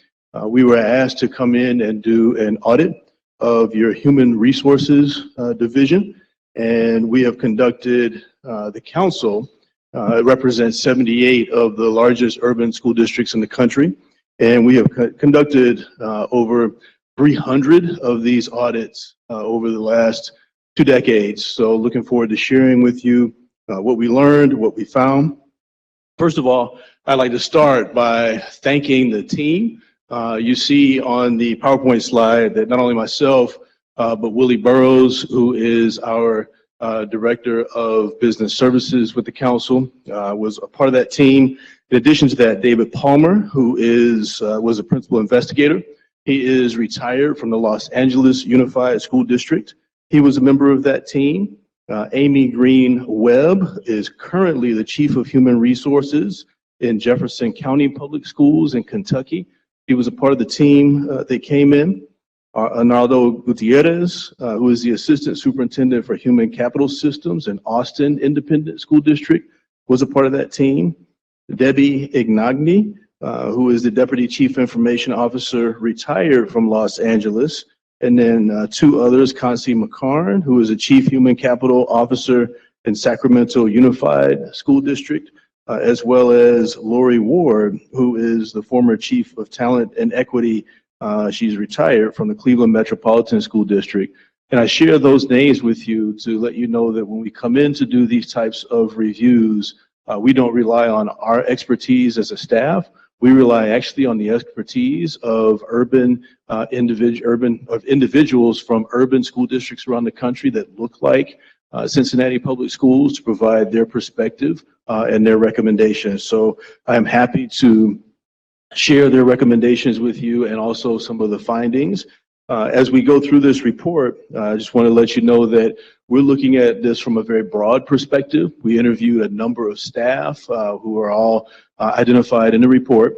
So we interviewed a number of staff across the district, looking at not only the department as a whole, but historically what's going on in the department and what some of the adjustments will need to be made. We also looked at the fact that there were 2 audits of the department previously. You'll see in our recommendations that we have included the recommendations from those prior audits, which were done by separate agencies. And we recommend that the team, the superintendent and the team, go through not only recommendations in our review, but the recommendations in those audits as well to develop a cohesive and coherent timeline for improving operations. Lastly, I just want to take an opportunity to thank the staff. All of the district staff that we interviewed were forthcoming. They were extremely responsive to our requests for information, et cetera. So really grateful for the staff. And we're actually, from those interviews, very confident that the staff that you have in place are actually well positioned to address a number of the findings and the recommendations that you see. So I'll start by discussing the background. I gave you a bit of the background already, and then we'll go straight to commendations.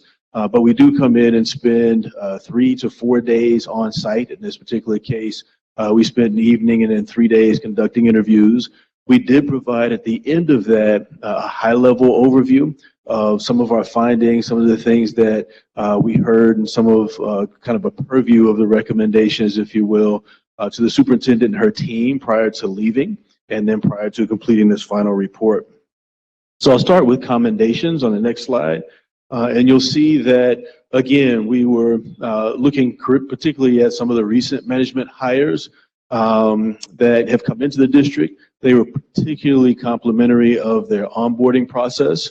You'll see a little later in this report some of the recommendations that we've made about organizing the department around onboarding and then working with current staff and then exiting staff as well. So we'll talk more about that in a moment. In addition to that, the Human Resource Department leadership team, in particular, I mentioned earlier, was supportive in clarifying information, but that also bled over into the Office of the Treasurer, the Internal Audit Department, the Office of Information and Technology. We leaned on all of those departments to really fill out the details of the interactions between not only the intra-department operations, but also inter-department operations. We'll talk more about that in a moment. Finally, the Employee Effectiveness and Development team articulated really a positive inter-team culture, and we noticed that throughout. And then there was an overall feeling the employees wanted to do a good job, and we'll talk more about the systems that are going into place. But from an individual employee standpoint, we saw a great morale, great really motivation for doing a solid job. On the next slide, what you'll see is an overview that we'll provide on historical, as I shared, findings around leadership and management. The first slide we looked at was, although there was a written strategic agenda, very few could articulate what that was. And so one of the things that we're really going to recommend, and you'll see in the recommendations, is having the department develop for all of the individuals in the department. Here's our strategy, here's where we're going. So the team is really led and all bought into the same process. In addition to that, the development of dashboards, calendars, communication structures, things like that internally hadn't yet been developed. And so we're recommending that the roles, particularly the roles in terms of cross-team collaboration, really be well-defined and laid out moving forward. From the interviews, we also recognize that, again, when you're looking quite often, we heard this in a previous presentation this afternoon or this evening, about the need sometimes to automatically add staff. One of the things I'll share a little later is that your human resources staffing contributions are actually lower than expected per $1,000, per $100,000 in revenue. They're actually lower than expected compared to council member districts. But in addition to that, adding staff is not always or shouldn't always be the first solution. It should be looking at what are the goals, what are the internal structures, and then are additional staff needed. And so those are some of the things that we point out in the recommendations, and I'll talk more about that in a moment. On the next slide, you'll see for leadership, just formal internal training and making sure that all programs, we look specifically at the department, but you'll see in some of the other bullets on this particular page and in the report, not just formal training for the staff in human resources, but formal training, professional development opportunities for staff across the district, not just your teaching staff. And quite often, that's not something that we regularly see as we go across council member districts across the country. So lifting that up as you move forward will be important. Building a customer service focus. I talked earlier about really providing internal training to staff, but making sure that as you prepare just a new culture in the department, that customer service is a primary element of that new culture. And culture is one of the things that we looked at overall was the historical culture of the department, but making sure that customer service is a focus is critical. Finally, just a lack of planning for essential functions, and we provide details in the report, but really looking at some of the main functions like onboarding of staff, making sure that those, all of those critical elements have planning that are tied to them. In addition to that, some of the offboarding, some of the interviews, conducting interviews of staff who have indicated that they're separating from the district, understanding what that process looks like, are critical planning functions that we didn't find in the across the board. And then finally, reviewing applications. We heard just looking at processes. Again, this is one of the essential functions that I just talked about, but just making sure that there's time built in to rapidly review applications so that critical individuals who have applied don't get missed to other districts because of timing issues within the department.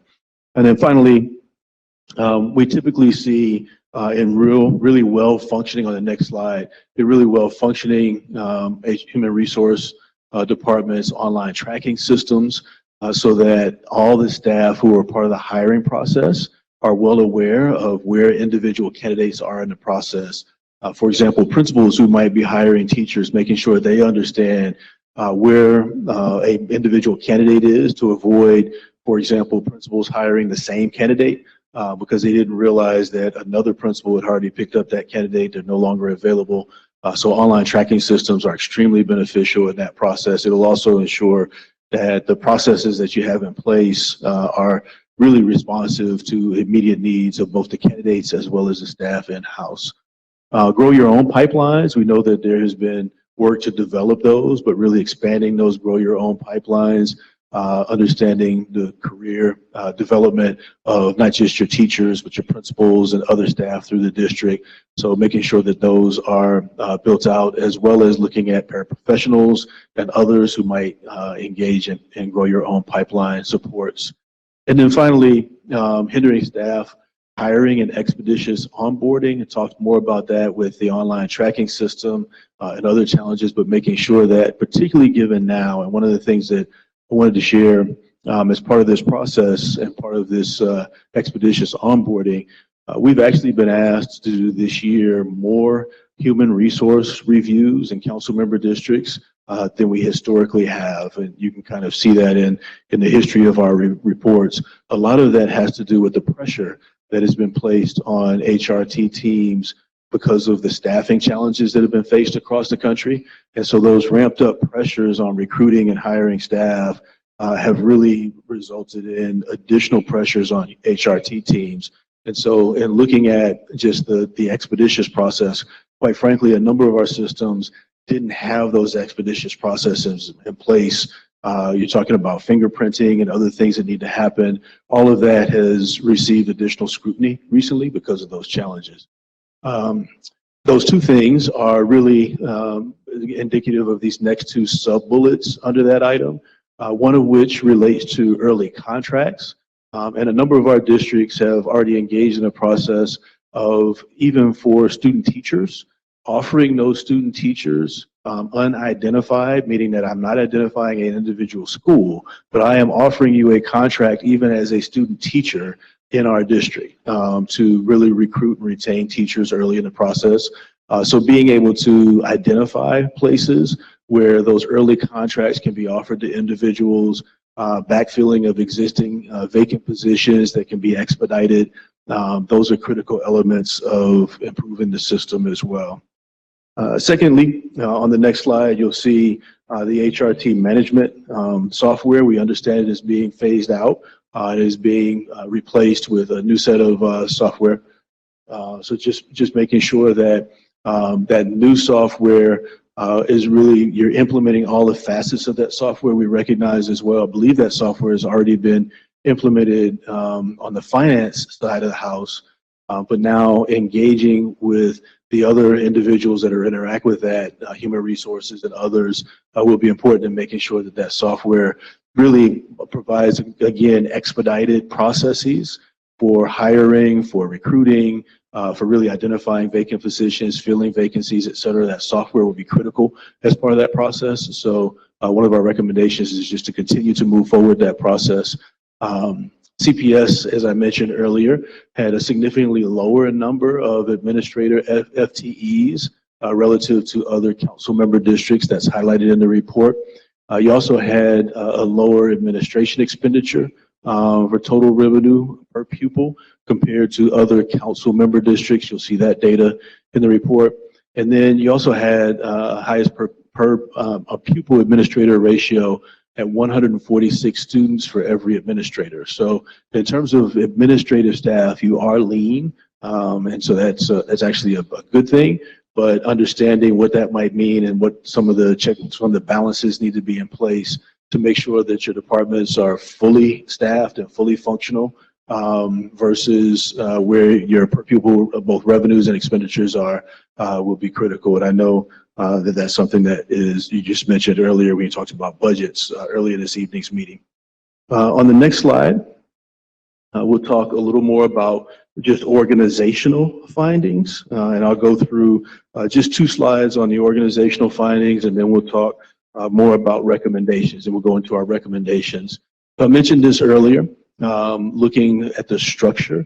And one of the things that you'll see in the report is that we recommended a change in the organizational arrangement. So we didn't add positions, change positions, but we did change some of the arrangement to be more reflective of an onboarding process and having a specific unit within the office that is specifically tied to recruiting, vetting of recruits, selection, placement.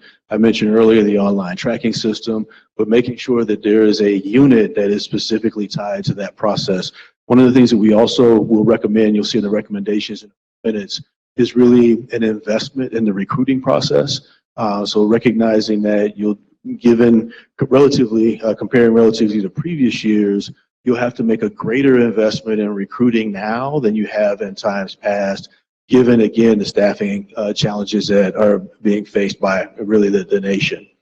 Employee services is once a staff member is hired, all of those employee services that are relative to supporting that employee here, which gets into employment verifications and leaves, transfers, employee retention, making sure that you're identifying employee needs, looking at compensation, your compensation system, professional development, as I mentioned earlier, of all employees, et cetera. is in employee services. We also identified that benefits should be in this division as well. Benefits is once you're on board, here are the ongoing benefits that you receive, which is unique compared to historical structure. And then lastly, exit and transition. So looking at retirement, resignations, non-renewals, the exit interviews I mentioned earlier, and other processes are critical. So we recommended those 3 areas. And then lastly, on organization, we identified and looked at position control, which is on the next slide. Position control, and this is really relative to multiple departments. And so you'll see we have human resources, budget, payroll, finance. Position control we often see as it's a position that cuts across multiple departments. One of the things that I wanted to share as well is that you have a unique circumstance here in Cincinnati, or in Ohio actually, where the finance department and human resources actually report to 2 different employees of the board. And so that also will generate communications, intercommunications, challenges between departments. So while the 2 individuals in those 2 roles will need to communicate well, just recognizing that there may be other challenges as a result of the fact that they're in 2 different spaces, which is unusual, and not unusual. It's normal for Ohio, not normal in other spaces. And so resolutions to those becomes a challenge we did not look at as a function in our review. We focused solely on human resources. So we didn't necessarily identify other areas that might be challenges. There could be others, but payroll was one that did jump out during the interview. Not payroll, excuse me. The position control is one that jumped out during the interview process. Again, you'll see some other recommendations, at least around the management software, but making sure that HRT and finance systems effectively communicate. Right now, what's happening is because they're using 2 different systems, there's a lot of manual processes back and forth between the 2 divisions. So cleaning that up will also help expedite and clean up some of the processes. The reason it's manual is because HR has one system, finance has another. So making sure those, when they get on one system, that'll make that process easier. Lastly, in our KPI publications, we collect data on operations from across our member districts. And in there, you'll see a number of different chart that highlights data that was collected that Cincinnati submitted to us compared to or relative to data from our other member districts around the country. And one of the things that we look at, we adjust that data for student population, we adjust it for cost of living, where there's dollar amounts, we adjust it for other things, which is why you have the cost per 100K revenue that I mentioned earlier. But your payroll error rate is significantly higher for 10,000 payments, for every 10,000 payments than the CGCS median. You're at about 60.85 per 10,000 payments, and the median is about 17.82. There is data that we prepared in the report. Again, I mentioned earlier that was data that we received from the finance department. We didn't actually get to go in and study those payroll errors. We didn't study, for example, the finance side of those payroll errors. We only looked at some data that was provided to us. There are multiple reasons for that, but clearing that up, some of the data will help with that. But again, we didn't look specifically at it, but having your teams look at that will be important. And then finally, looking at the cost per 100K of revenue, you're actually about $100 less, which is pretty significant in your HR cost per 100K in revenue. So that's actually, again, it's actually a good thing, but just understanding where you are relative to other CGCS districts. And then finally, our recommendations. So the next few slides, we'll discuss our recommendations, and then I'll be happy to take any questions that you might have. On the first set of recommendations, we recommend maintaining that the department continue to report directly to the superintendent. It's a best practice. That individual usually sits on the superintendent's cabinet. We ask, again, as I shared earlier, analyzing these findings, and not just these, but the findings from the other 2 internal audits that were conducted, and developing a streamlined approach to addressing them all. Developing a 5-year HRT strategic plan Again, we mentioned customer service, but that 5-year plan should lay out over the next 5 years. Here's how we're going to address the recommendations. Here's where we're going as a department. Here's our challenges, and here's where we want to move forward. And then obviously focusing on data, making sure that there are some key performance indicators built into that strategic plan. We recommend a few here, but there's others that we recommend in detail in the report. But things like turnover rates, absentee rates, substitute fill rates, vacancy rates, time to fill vacancies are all critical metrics that should be built into that strategic plan. On the next slide, you'll see our second set of recommendations really around optimizing the efficiency to reduce silos and promote clear responsibility and authority and accountability. And we think, again, that will be addressed by the recommendations that we made around talent acquisition and staffing, which is onboarding, employee effectiveness, which is the employee services that I mentioned earlier, and then lastly, leadership and employee development. Developing realistic recruitment and marketing budget. Again, understanding that your traditional marketing budget may have been focused locally on local universities, but that will have to expand given the current production of local universities and the challenges with recruiting staff. And I know that there are a number of things you did this past year in terms of recruiting. I know there have been recruiting fairs, partnerships with the city around recruiting. Those types of things will have to continue. But understanding what that means for the district will be important. The last 2 slides on recommendations.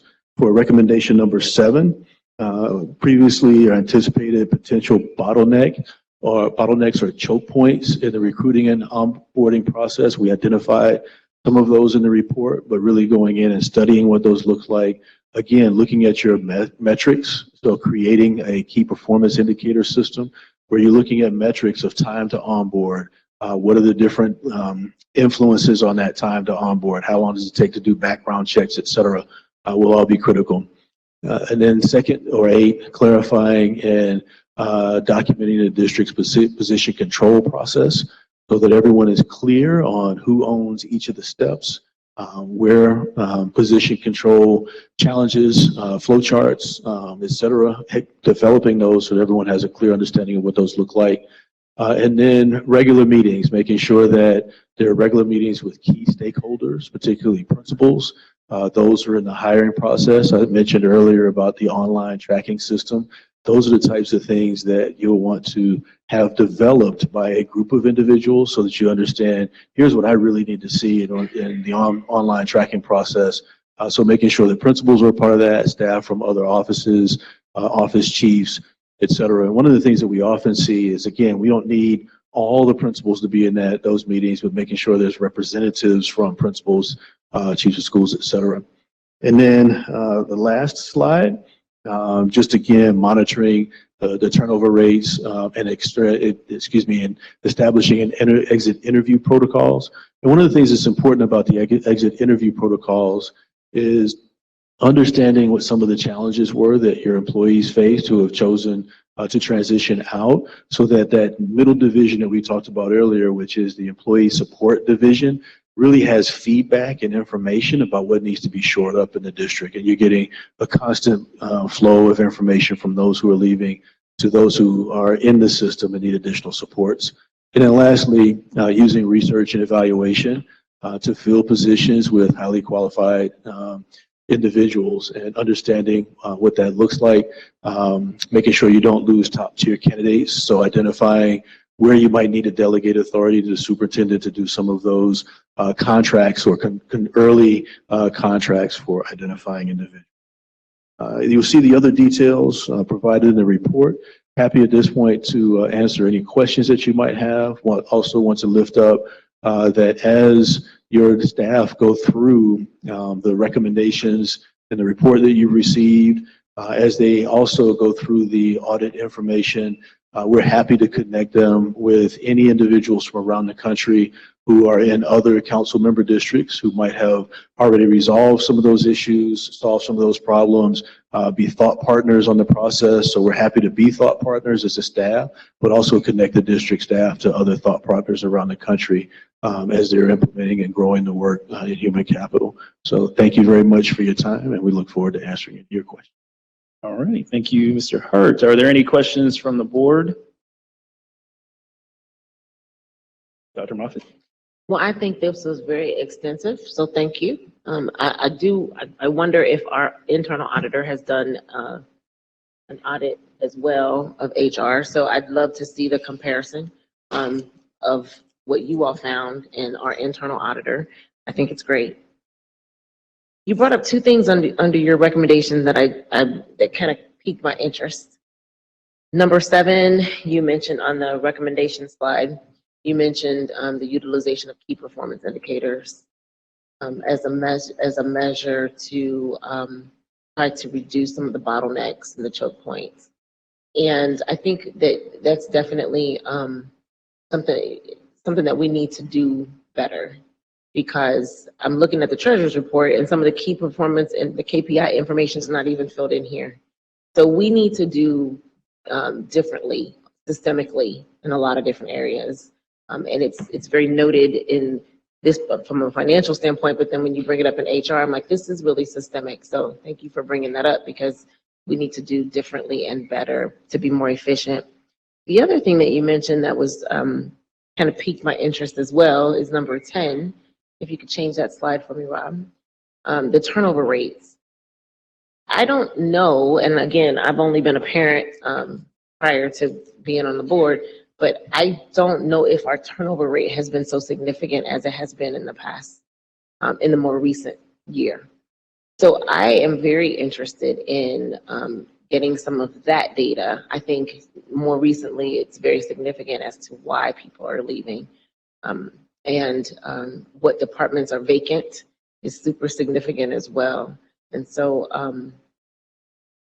I just wanted to point out that I think that those two areas are areas that we need to work on across our district, turnover rates and key performance indicators. But thank you for bringing that up. And I kind of feel like that's a board issue when you mentioned about having the board kind of not stand in the way, kind of delaying some of the process.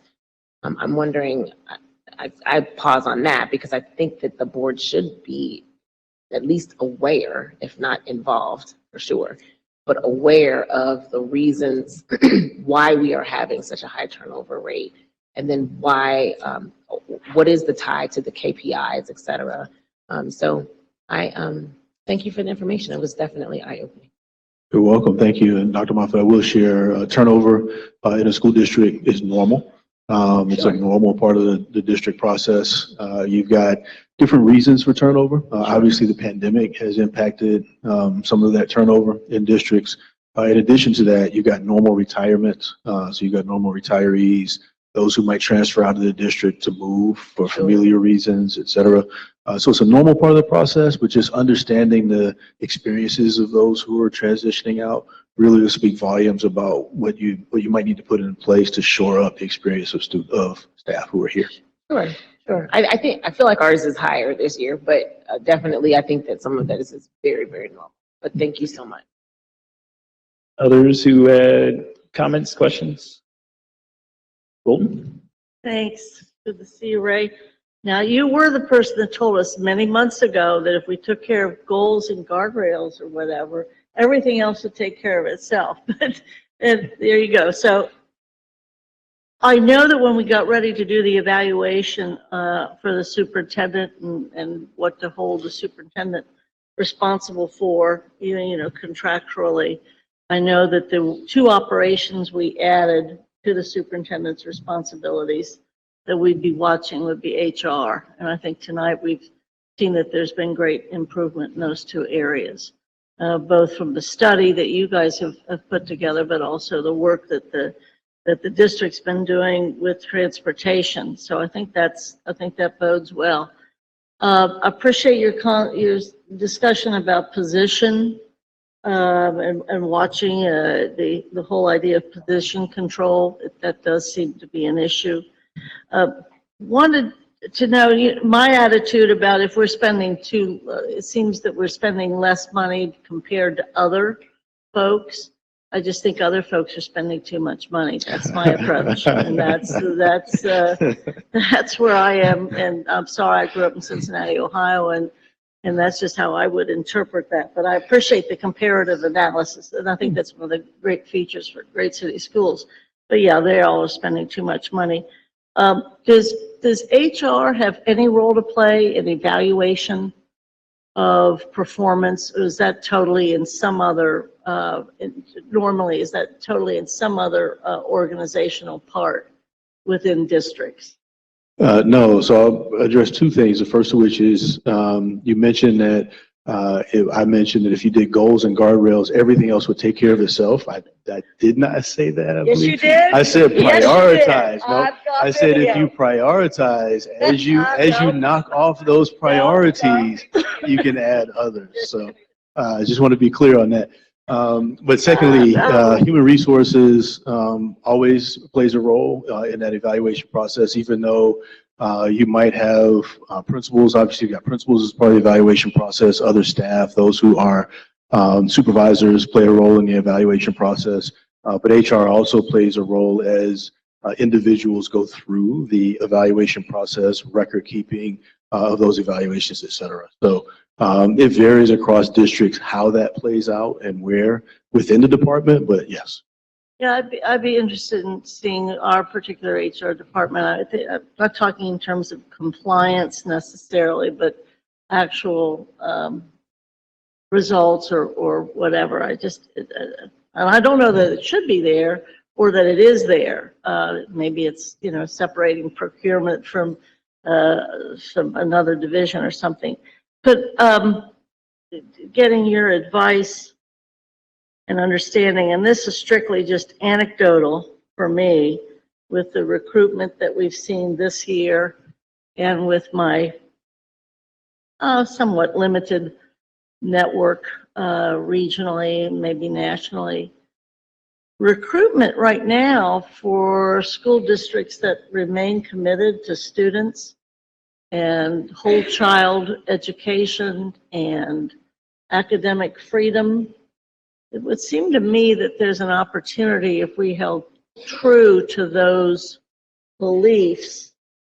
It just seems like there's a number of veteran teachers or suburban teachers that have great fear about what's happening in their district regarding their capacity to teach and serve students.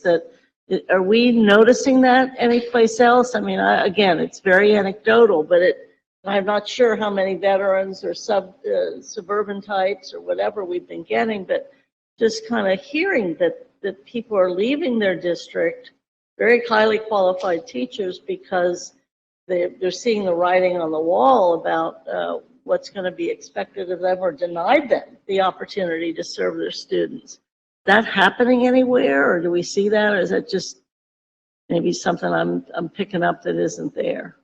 Yeah, so I think the most important thing is really understanding how and why teachers are leaving and transitioning from your district. So making sure that you're shoring up the opportunities that the district, that the teachers, and not just teachers, but other staff here have, not only to grow, but to progress in their own careers. So I think that's the critical thing.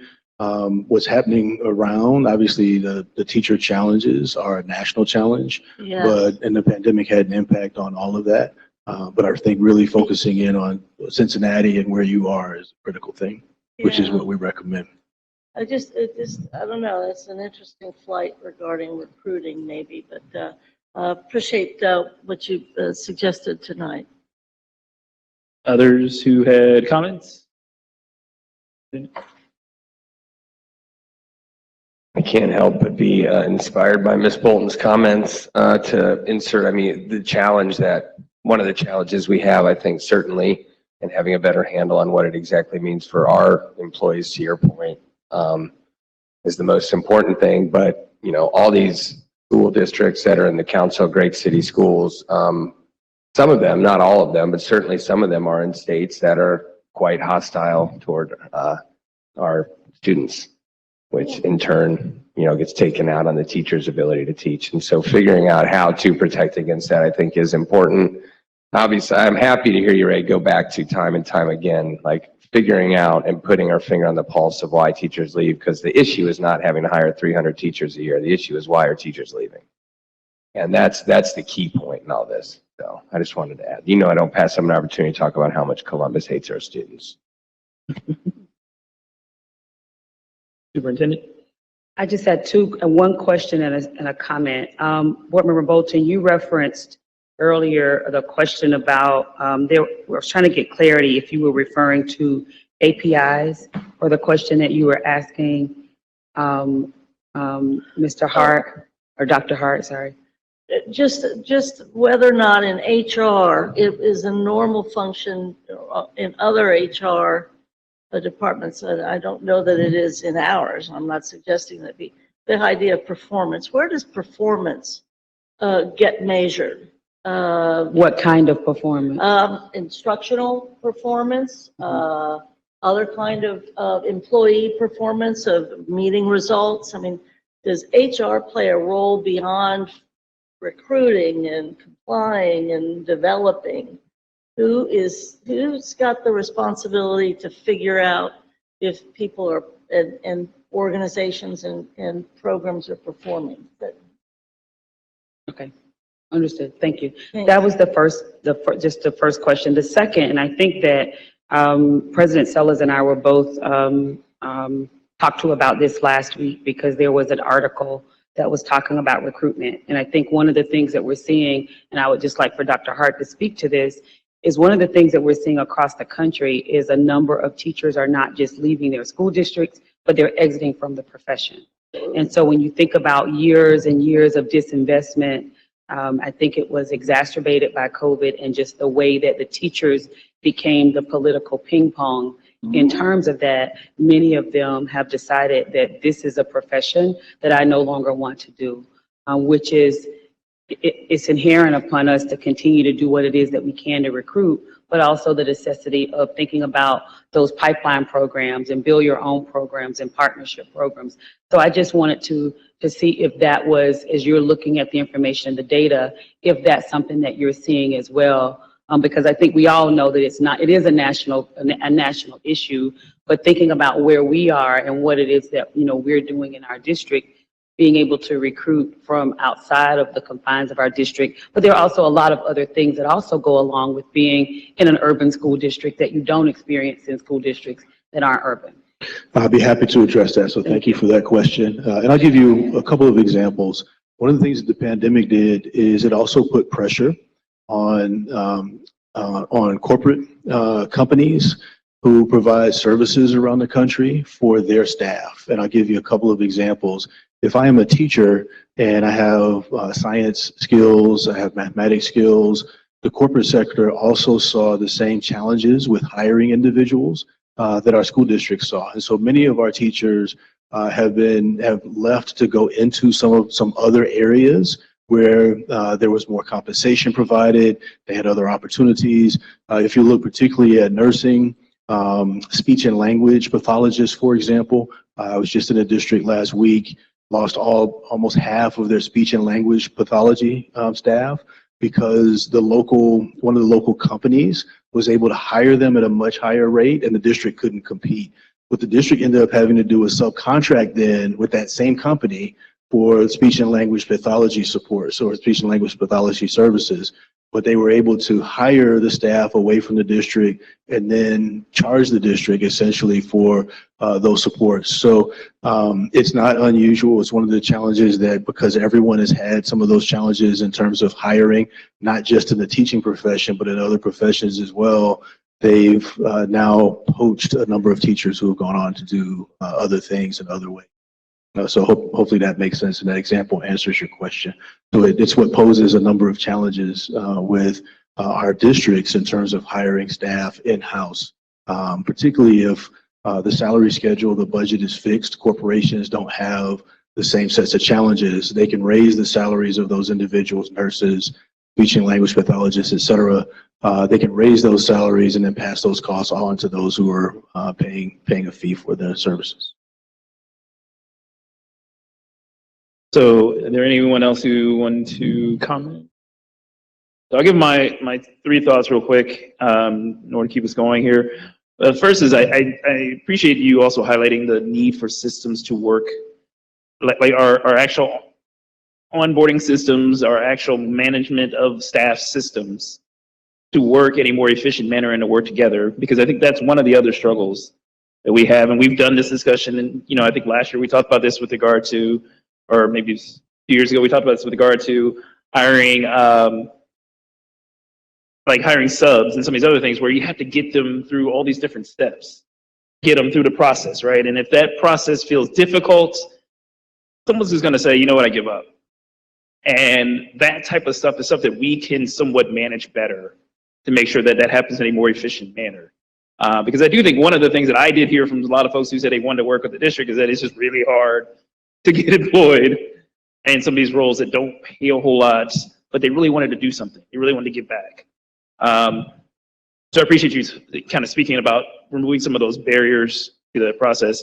I think the second thing that really came to my mind also is the need to communicate better between roles that affect each other. So a great example is payroll, but I mean, there are so many others that are part of that process as to who, even to Board Member Bolton's point about managing performance. There's an aspect of it that is the supervisor's role to kind of manage the performance, but there's another part that says HR should be knowing whether or not that was done. And kind of how do we communicate those things together? How do we better do that so that we make sure that if there are folks who are not, or who need additional guidance, who need additional coaching or additional management, that we have a way to really think about that and do that as part of a collective. But I think that's a way that we can manage a lot of those conversations that go across multiple departments that HR is a part of. And then the third thing that I really thought, and I think this is true of every educational organization right now, is that we are fighting both the conversation within our community, the recruits, but our conversation also within our organization to really get people to want to come, right? The people internal are the ones who are going to be your vocal folks, cheerleaders out there who are going to tell people to come work here, to come do stuff here. And I think sometimes if we aren't paying attention to that as we're doing recruiting, as we're thinking about recruiting efforts, if we're not paying attention to the staff who are here, their needs, and I think that's one of those ideas of kind of making sure that we are effectively looking at that, effectively giving them coaching, effectively giving them opportunities to develop and to grow. We're not having succession plans. I know I just love the free succession plans these days, in part because I believe every organization needs to be prepared for the day that that person who's in that role is no longer in that role, who does that work. And I think sometimes in our district, we tend to have one person do a job that if they leave, nobody knows how to do that anymore. And then we sit around asking ourselves, why did we ask them what they were doing before they left? And so I think all that is about managing what we do with our employees while they're here. And so I thought that was a really important point that you raised as well. Thank you. And you'll see some of the details of that in the report as well. Last call for any comments, questions? Thank you, Dr. Hart. Thank you all for your time. Thank you very much. Next on our agenda is a fiscal year 24 budget update. So this will be a really quick update since I've been on vacation for the last 10 days. The teams met with finance committee members. They came up with a whole list of follow-up questions, and the team is working on producing those to present to the whole board at the next public board meeting.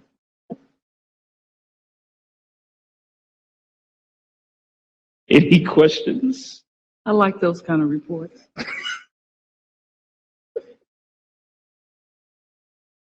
All right. Say anything. Next, we'll move to just kind of walking through some more of the bylaws. And we've touched on a number of different areas on the bylaws to give them kind of guidance as they go back to the policy, but I think I'll turn it over to our esteemed policy chair to kind of walk us through a few more sections. Well, thank you. Vice President Craig. I can get used to that. President Lindy never calls me esteemed. He has other words. So bylaws discussion, we have 4 pieces left. And they're really, sorry about my voice. I've been traveling around the state playing music, and I don't really have one left. But I'm not sick. I've been singing too much. So tonight there are 4 pieces left that really encompass just a couple big issues. As you'll recall, we got through a little bit last time, and I would propose this evening, if it's okay with everybody, that we do the same thing. There's a time limit, and if we're not finished, we finish next time, if that's okay. I propose that at 9 o'clock, wherever we are, that person stops talking and we move on. I also propose that we go in the order. We'll start with the definition, which is O100. That consent eligible item is what was left. Remember, we went through assignment and press information, so we have consent eligible items. So I would propose that we do that one first. I would propose that we do the second O110 to adopt district curriculum. I would propose we do O160. Which is the piece about board members requesting agenda items to be placed on the board meeting agenda, and then end with O120. And the reason for that, if anybody's curious why it's not going in numerical order, is I think the last one is probably going to take the longest and would probably benefit us to have the entire board here for that one. Is that okay? Great.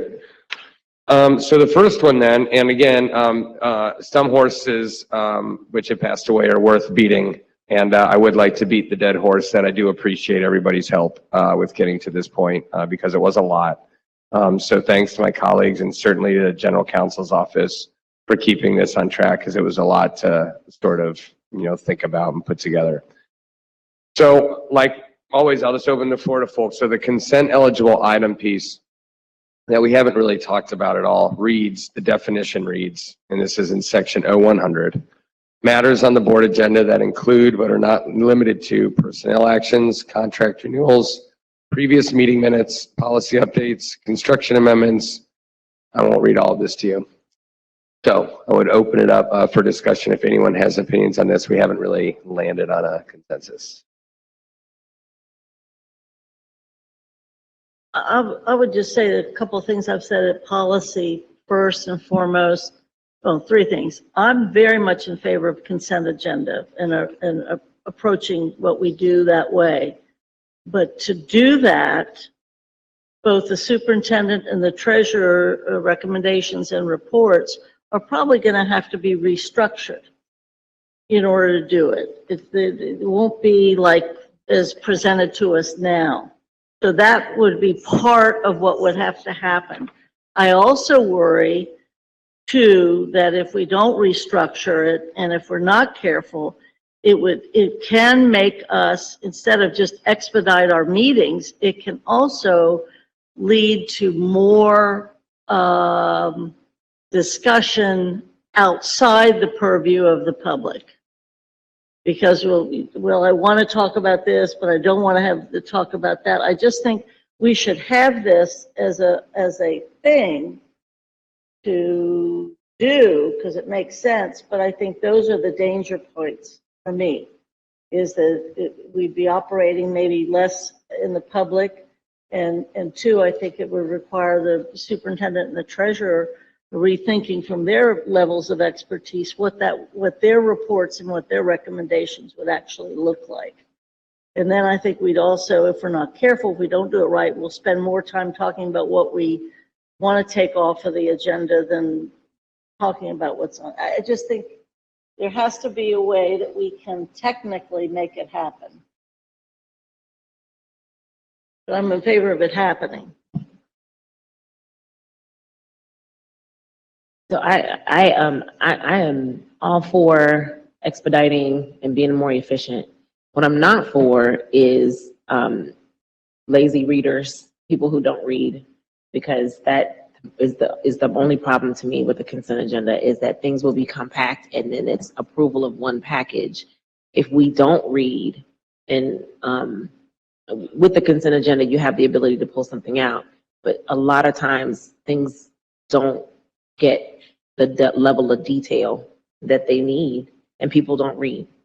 The other concern that I have is the timeliness of submissions. I think our board staff is the only one that got the memo today. I was on a rant because I don't like getting updates to things hours before the meeting. I don't think that's fair. It doesn't give you time to really review as a board member and give it attention to details. I don't like that.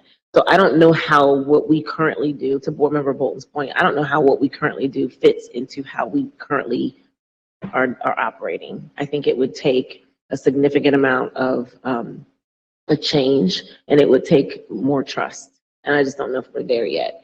We can't even agree on what 48 hours is. 48 hours is, to me, not Friday or Thursday, 5 o'clock. So I think that we need to talk that through more, but I think that the concept of a consent agenda is great. If we commit as a board to do the work that needs to get done to allow the treasurer and the administration and their teams to be more efficient. Thank you, Dr. Moffitt. Ms. Jones? Yes, for the most part, I agree. I like consent agendas, and I've served in capacities where consent agendas work real well. I think for the timeliness of meetings and things like that, getting the work done. I also think that I give a lot of validity to what both Board Member Bolton said in terms of making sure that we keep our public informed of the board's business. However, I do think that in our current scenario, and tonight is a good example of when you have so many things on the agenda, and when Dr. Moffitt says people don't read or pay attention, you do start to do that. We're human, you know what I'm saying? And so I think it's hard for us sometimes to address business items appropriately when you're drained because there's 16 things on the agenda. I would like to offer that there might be a middle ground with that, and the middle ground might be easing into a consent agenda. Not doing everything at once as part of a consent agenda, but maybe easing things in, let's see how it works, and then, you know, we can make decisions along the way for that. I do think that having a consent agenda forces people, like you said, to read the material, because, you know, while you may or may not on a consent agenda, you may not have as many opportunities to ask the question, but it forces you to read it. It, you know, especially those things, the critical decisions like personnel actions and contract renewals and things like that. It's just important that we do that. So I do understand that. But again, I'm just saying there may be a way to ease into it. And my perspective, if I may, just quickly, is similar to you, Ms. Jones, and Dr. Moffitt and Ms. Bull. I think we all share the same opinion. So for this piece, though, we just need to talk about the definition. This does not codify consent agendas.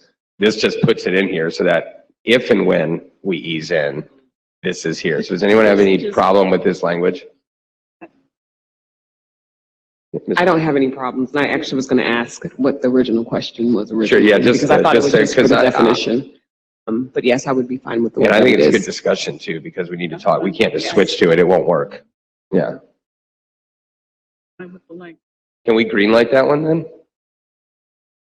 Just the definition piece. Like, are we good with the definition? All right, cool. Yes, Check that one off, Mr. Hoying. All right. I'm going to resign as policy chair on this. I'm just kidding. Yeah, esteemed as the esteemed policy chair. Okay. Then we were going, sorry, I'm going to go to 0110 to adopt district curriculum. This is a fairly meaty section. It's letter U. So it's 0110 letter U. It's on page 7 right at the top. It's regarding this one of Miss Jones' favorite sticking points. And I think it has made us better, her bringing it up over the years, to be clear. The committee assignments supported by majority committee members can be approved by virtue of a majority vote and acceptance of committee minutes. So as opposed to being willy-nilly with it, it's now stated that this, yes, is practice. Assignments initiate action should not be confused with information requests. I'm going to skip ahead. An item that's been in red, currently action items must fall within the scope of the committee's work plan. Assignments and action items should be set apart in the committee's meeting minutes to indicate clearly the assignments, action items for which the committee is seeking the board's approval. I can't remember who that was. It was Dr. Moffitt, I think, in my brain, that there was this, or even Ms. Jones years ago, that it needs to be clear. And we started doing that, you know, moving them aside so you could just go through and see them. And then the last little paragraph that I believe is part of the discussion, and Mr. Hoying can correct me if I'm wrong, is that next part, the no individual board member may make assignment except in public session, which is a repeat from another part of the bylaws. So the real new part, so insertion of that one little paragraph that mirrors everything else for the full board, but that piece about committee assignments being approved by virtue of acceptance of the minutes.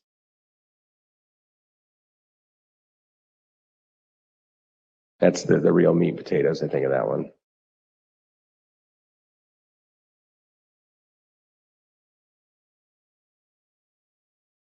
Just a technical question. I'm supportive of that.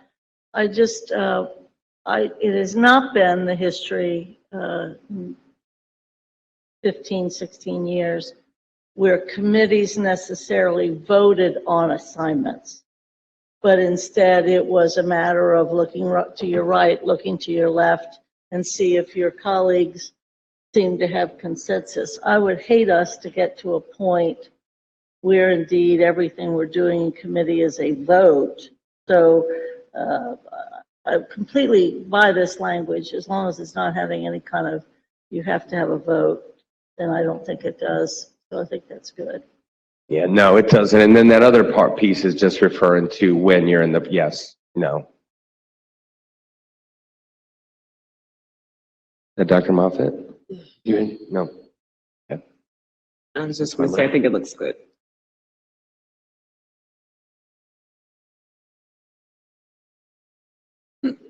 On the paragraph that says no individual board member may make an assignment, that last sentence should say the superintendent or the treasurer.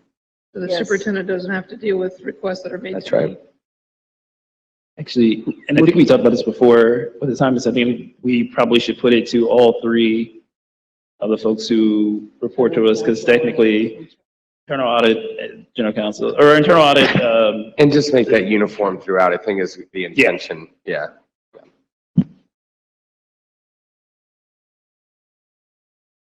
Any other? All right, well, Dan, I think we're good there too. Oh my goodness, there's only 2 of these left on my desktop.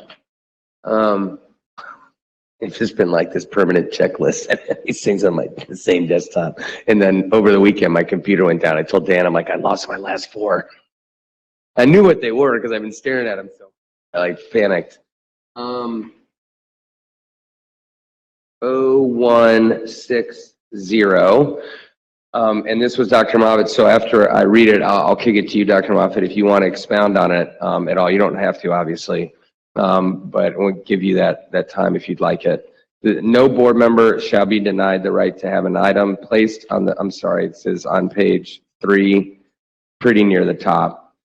No board member shall be denied the right to have an item placed on the published agenda of a meeting of the board when the member has submitted the item to the board president no later than 48 hours preceding the distribution of the public notice for the board meeting and agenda. So would you want to expound, or you? That has been my experience, which is why I put this here, is that I've been denied items on the agenda before. And so the bylaws have always been a little ambiguous, which is why I asked for clarification.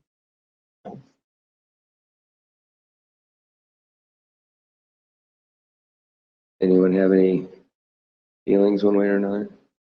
So my only concern with this is that I think one of the things that is a struggle that we've had throughout the year, and it's typically happened, is that we have, some meetings where we have 75 things on the board agenda and some meetings where we have very little. And I think there's a need to be able to somewhat manage that. And that's actually what is set forth in the board president's role in the paragraph right before it. So I think there needs to be at least still some leeway within that for, especially on things like where there's a meeting where it would not be the appropriate meeting to do so, or if there were things that were reasoned ways to have it raised at the very next meeting, within that next meeting, to have the freedom to do so. Because with I think the way it's written now, it doesn't provide any flexibility whatsoever. And so there is, I do have some concern, again, if there's something that would be, for instance, a major issue that we would be discussing, if there's a way to also prioritize within that next board meeting, I still think is a space that I would prefer to see. But again, we'll go with what the will of the board is on this. Did I hear, and I just want to make sure I heard this right, was that essentially a suggestion for that no board member would be denied the right to have it on an agenda, and it, if not possible, then on the very next meeting agenda, or am I hearing that wrong? That's how it was written. That's how it was written. It's been crossed out because the problem is to Vice President Craig's point, there's a difference between prioritization and policing. And so what I believe I was experiencing was policing. It's not, you can consider the agenda topic and the length of the items, but as it was written, it was supposed to be within the next within the two business meetings. So if it couldn't be in when you wanted it, it could be in the second one. What was happening is it was not in at all. And so it was ambiguous in that manner. And so I don't care how, if that doesn't work for you, but it was written within two meetings and to give the president the opportunity to allow for some flexibility if needed. But the problem that I'm trying to address is that it is being omitted. Carolyn? I think I'm going to repeat what Vice President Craig said. I do believe, just as it states above, that there has to be some way to prioritize the agenda, that we can't always take everybody's preferences on that, and there has to be priority. I do think, however, to Dr. Moffitt's point, there has to be some respect given toward each person's desire to have something addressed. And my opinion is the president should or could talk to that person and say, do you need to have this addressed this week? Can it be done that? I don't even want to put a time frame. Is this something that can be addressed in a different way? Rather than, not omitted, but prioritized so that it does get addressed at a more appropriate point. I also think that, in the language here, I think for me, is real clear, but I also think that, we need, when we start operationalizing this, to understand, well, what constitutes a legitimate board matters item as opposed to an inquiry and update. Because sometimes we put things under board matters because we just want to share information. Well, that could be couched under inquiries and updates. I'm just giving that as an example. But I'll go with the will of the board as well, but I do think that the board's president's role is to order and prioritize the final agenda, and that board members should be able to get any agenda item addressed in a timely manner, but not always on the next or the most current, the upcoming meeting. I have two, not so sure, but I'll go will the board. One, yes. Ms. Weiberg. And I will just add that I, as well, will go with the will of the board. As Board Member Moffitt stated, there is a difference between policing and there is a difference between prioritizing. And I do think that as board members, we each have individual, needs for information or things that we would like to discuss. And just out of respect, I think that if someone submits an item, it should not be omitted and acted as if it never existed. Each person should have that opportunity to voice their concern. So that would be a big thing for me in making sure that we're able to do so. So you would agree with the language as it's written? I would agree with the language that's written here, and I would like to possibly include, I see that we scratched out about the, must be considered for the agenda within 2 meetings of the request. Are we saying that we're taking that completely out? Well, with the way it stands, the one we're presenting today, yes, it's without that and with Dr. Moffitt's language. That's the one that's for discussion today. Now, of course, we can insert it back in. Right now, 2 folks want it back in, 1 does not. So that's why I'm kind of putting you on the spot. I would like it back in, if Back possible. in. Okay. Ms. Bolton.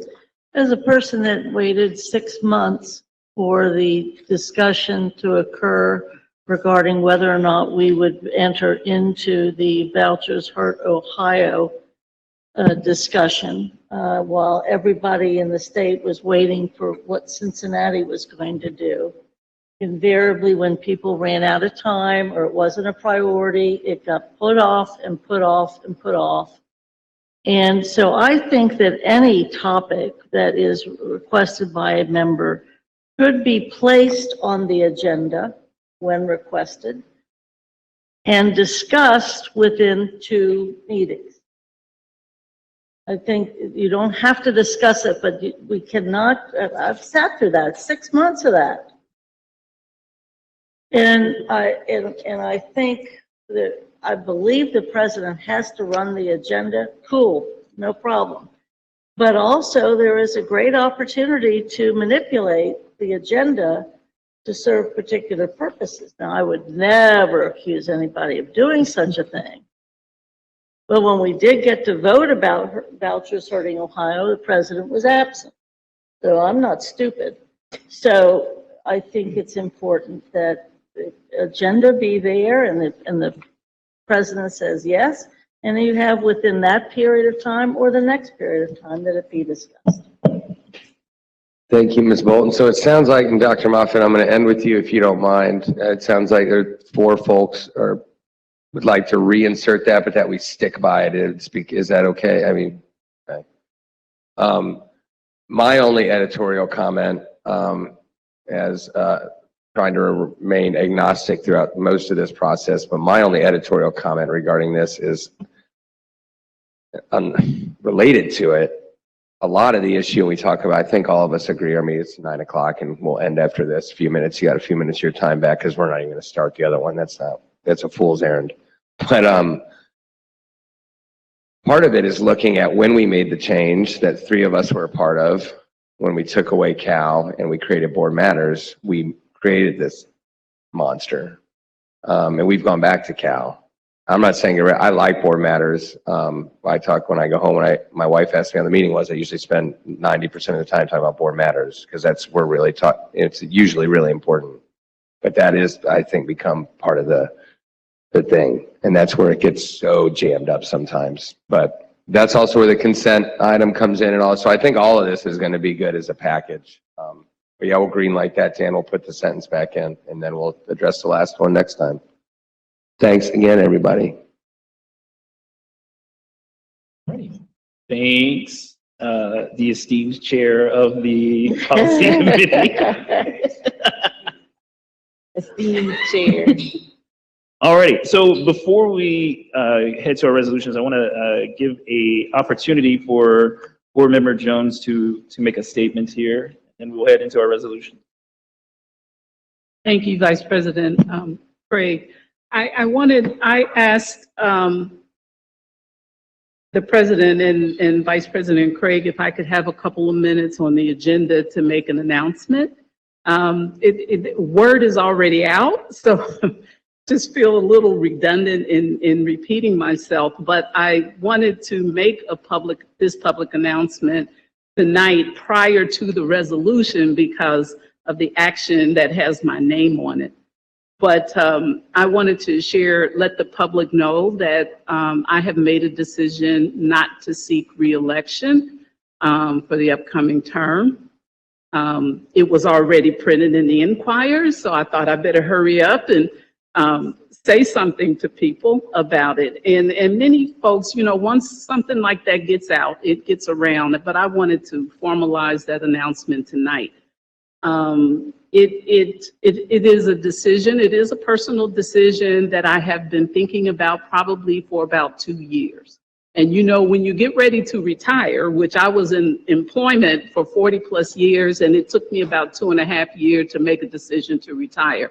It's the same situation. You know when you know. And so this is my time. I have, at the end of December, I will have completed 2 terms, which is 8 years with Cincinnati Public Schools. And I spent 8 years with North College Hill City Schools prior to coming here. So that's 16 years. I'm old. I'm older. So I just wanted to share that with the public. And this is not my goodbye speech by any means. And I will continue to work hard until December 31st, which will be my last day. But I am CPS all the way through. And I will stay in, you know, I plan to stay in some capacity working, which they've already got me doing something before I even leave. So I'm very grateful that they think that much of me. So thanks. And December 31st, but I will continue to work hard until then. Thank you. With that in mind, I'm going to turn it over to Ms. Bolton for our first resolution. Thank you. My honor, even though I'm glad she's going to this, but I still am trying to convince her to stay. But now I can't, I have no chance of doing that now because she made it public. That's why she did it. Because she got tired of us trying to say stay. But here we go. A resolution to nominate Carolyn Jones to Preschool Promise Board of Managers. Whereas the Board of Education shall nominate 5 members of the Preschool Promise Board of Managers. And whereas Carolyn Jones was elected to the Cincinnati Public School Board of Education in 2016 after previously serving in North College Hill City Schools Board of Education for 8 years, beginning, or whatever, wow, I don't know what that means there, but Ms. Jones served multiple terms as board president, vice president, chair of policy committee, and representative to the Ohio School Boards Association and Board of Trustees. And by the way, the OSBA people are very, very disappointed at your departure. I have been told that by many. Whereas Ms. Jones has worked in mental health services field in the public and private sector for over 40 years, notably serving as project director for a federally funded grant to transform systems of mental health care for youth with serious emotional disturbance. Now therefore be it resolved that the Cincinnati Board of Education recommends and nominates Ms. Jones to serve as a representative to the Cincinnati Preschool Promise Board of Managers effective January 1st, 2024. I so submit and hope for a second and approval. Is there a second? Second. Then we have Ms. Bolton? Aye. Mr. Craig? Yes. Ms. Jones? I'll recuse. I'll abstain. What is that? What? I'm not voting for What? It's You not can like vote you're for yourself. escaping. I'm okay. Did you vote for yourself when you for school board? Okay. She can vote. Oh, She dang on self. Am I allowed to vote? Yes, she just got it. It's not like it's nepotism. I don't think it's a paid position. Yeah, I'm surprised. Okay. Not like this one. I'll say yes. It's interesting. It's ironic that my last day is December 31st and my first day of the next one is January 1st. You all did that intentionally, but okay. Yes. Thank you. You'll get paid Yes. even less there. Dr. Moffett? Yes. Mr. Morosky? Yes. Mrs. Weinberg? Yes. Alrighty, our second resolution, Mr. Morosky. It's my honor to present a resolution nominating Ross Meyer to serve an additional term on the Preschool Promise Board. Is there a second? Second. Discussion. Discussion? Right, I just want to say, Ross Meyer, for those who don't know, is Vice President of Strategy at Interact for Health. He replaced Dr. Odell Owens on Preschool Promise when he passed away. We miss him dearly and Ross has really honored his legacy. Ross was previously CEO, president at United Way, and sort of coordinated the Connect Our Schools efforts throughout COVID for our students. So for those who do not know Ross, this is how he has earned our support to be on the board again. Any other discussion? Treasurer, want to call the roll? Ms. Bolton? Aye. Mr. Craig? Yes. Ms. Jones? Yes. Dr. Moffitt? Yes. Mr. Morosky? Yes. Mrs. Weinberg? Yes. Excellent. So I'm still ahead of Ben on mistakes. I'm pretty good today. So we're now on to the superintendent of schools report, and we start with, are there any retirements? Weinberg, or Mrs. Weinberg?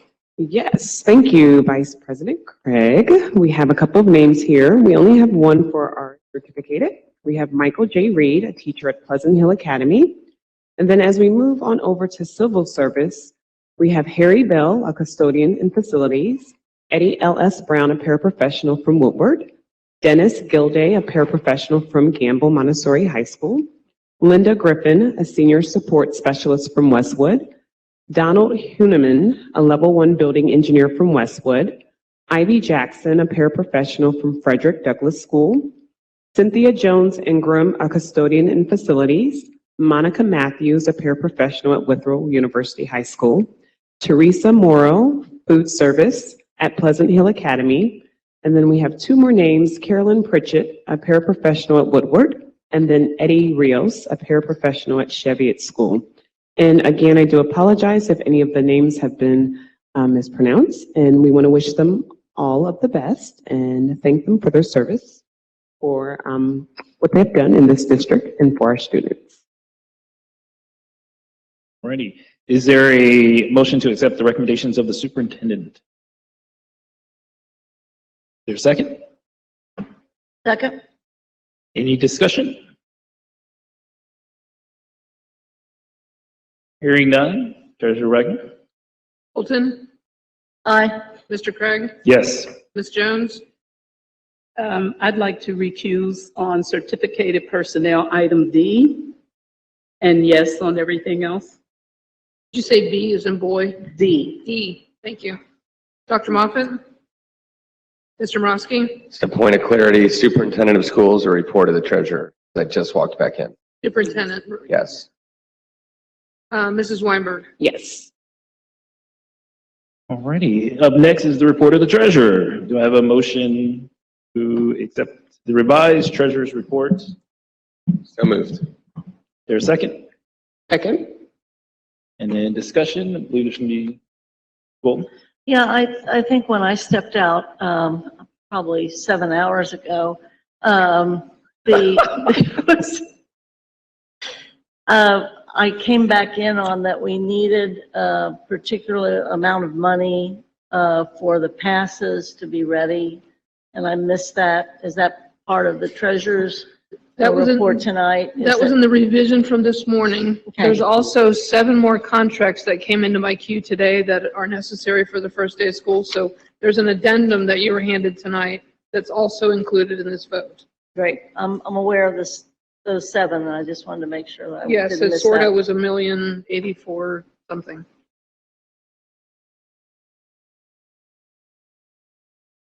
Other discussion? Oh, Oh, go ahead. on those same passes, we heard something different tonight about passes in the Metro presentation, or are we handling these differently? About we're paying up front, we're getting in the reimbursement piece? If we could just have an update on that. I know they're increasing the amount and they haven't increased in a number of years, but my issue is that in those number of years, we used to have routes too. So I just need that clarification.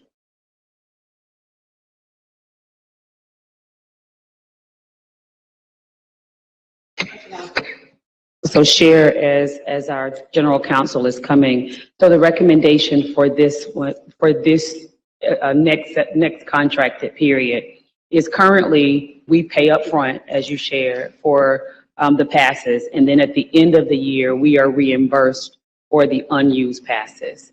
So the recommendation moving forward is that we don't pay up front. that we're billed for what we actually use versus at the end of the time period, we are then given a reimbursement versus paying for it up front. So, Dan, if you want to. Yeah, currently we get reimbursed, we pay up front, exactly as the superintendent said. The language that's proposed in the contract, and again, we'll In wait the to new sign. contract that we're not approving tonight necessarily. Well, that's But right. then that hopefully the next time we meet. The Okay. next time we meet would say past utilization will be factored against each billing period. So in other words, we are only getting billed for those passes that are used, which is it's a good improvement for, as opposed to paying upfront and then having to seek. I love that. Yeah, good. I wanted that for many years. I have a question. Any other? Oh, happy. I'm good. I'm sorry I missed what that originally was. Thank you. Dr. Moffitt? I have just two questions. I don't know, I think it's on page 7. The leading educators contract for a little over 2 million, I think it's 2.6 million. Is that what we had already approved from their contract, or is that a new contract? I thought we had a discussion about them before. Oh, this one? Okay, sorry. I'm sorry. It's the 1, 2, 3, 4, 5, 6th one down. Community Health Matters? Leading educators under curriculum and instruction. No, you're not, I'm looking at the different.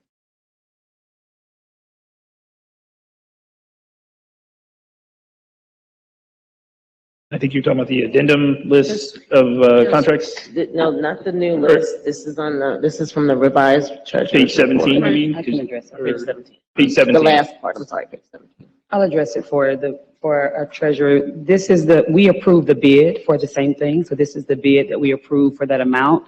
Included here is the actual contract. So that's for the entire year, or we approved a bid for 2.6 million for the year? It's actually for the year, yes, we did earlier. And for the new teacher project, TNTP, that's for the 529,000. That's a new contract as well? It's the same process. We approved the bid. The board approved the bid. This is the actual contract What was that one for? for teacher training, for professional development. It's just so small. I'm sorry, for leadership It's- development there- training. TNTP, I apologize. It's for leadership development training. And that's for the year It is. as well.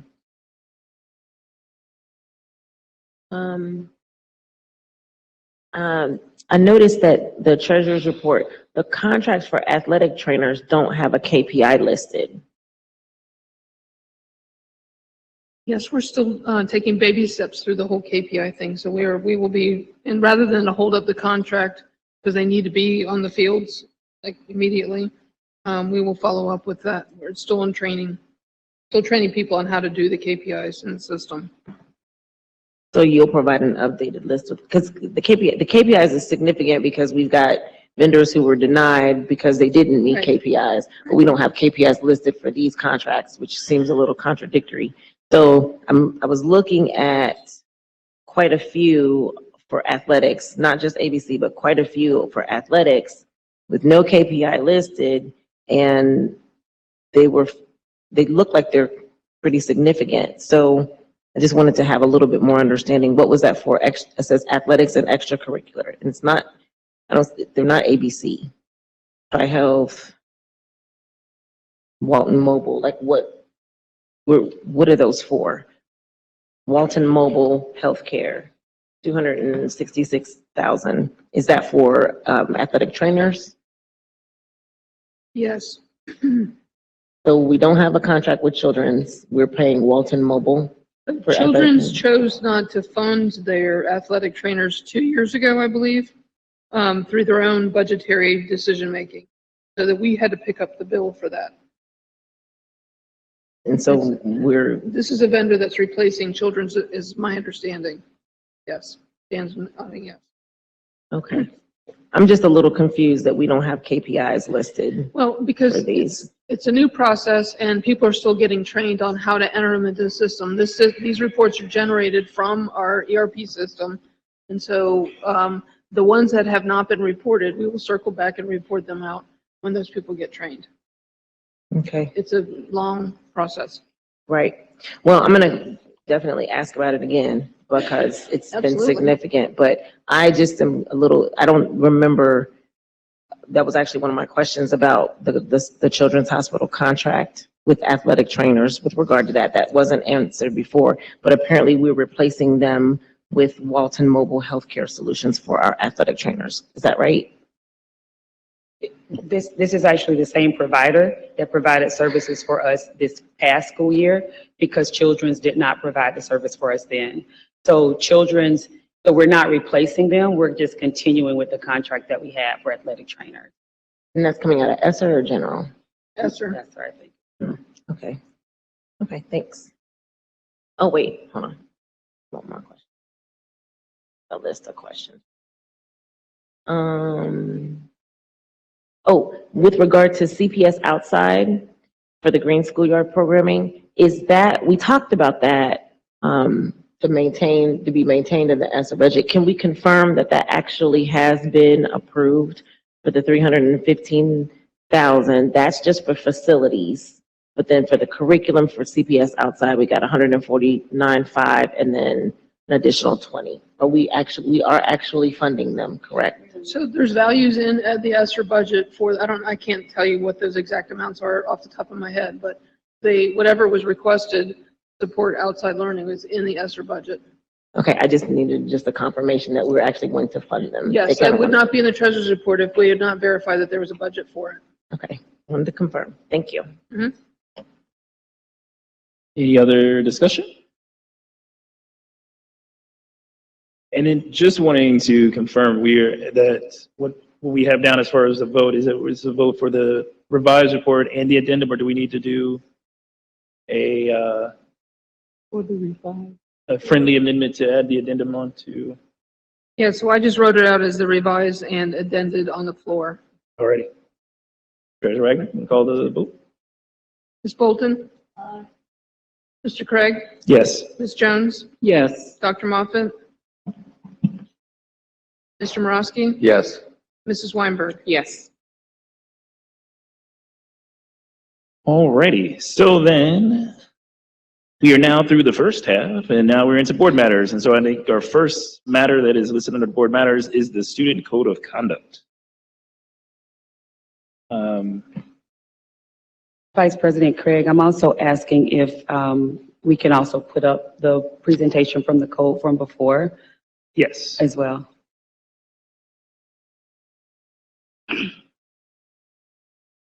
So I know that there were some discussion last time around potential things that we as a board would want to provide some comment on so that we can give some direction, but I would go ahead and let you start. So from the presentation that we did, and we're going to put the same one up, we received feedback from Board Member Bolton. I think we had already received feedback through Health and Safety from Board Member Weinberg, but there wasn't other feedback that was provided. So we want to address any other questions that we have so that we will determine whether or not we have the board support to move forward with our code for this year.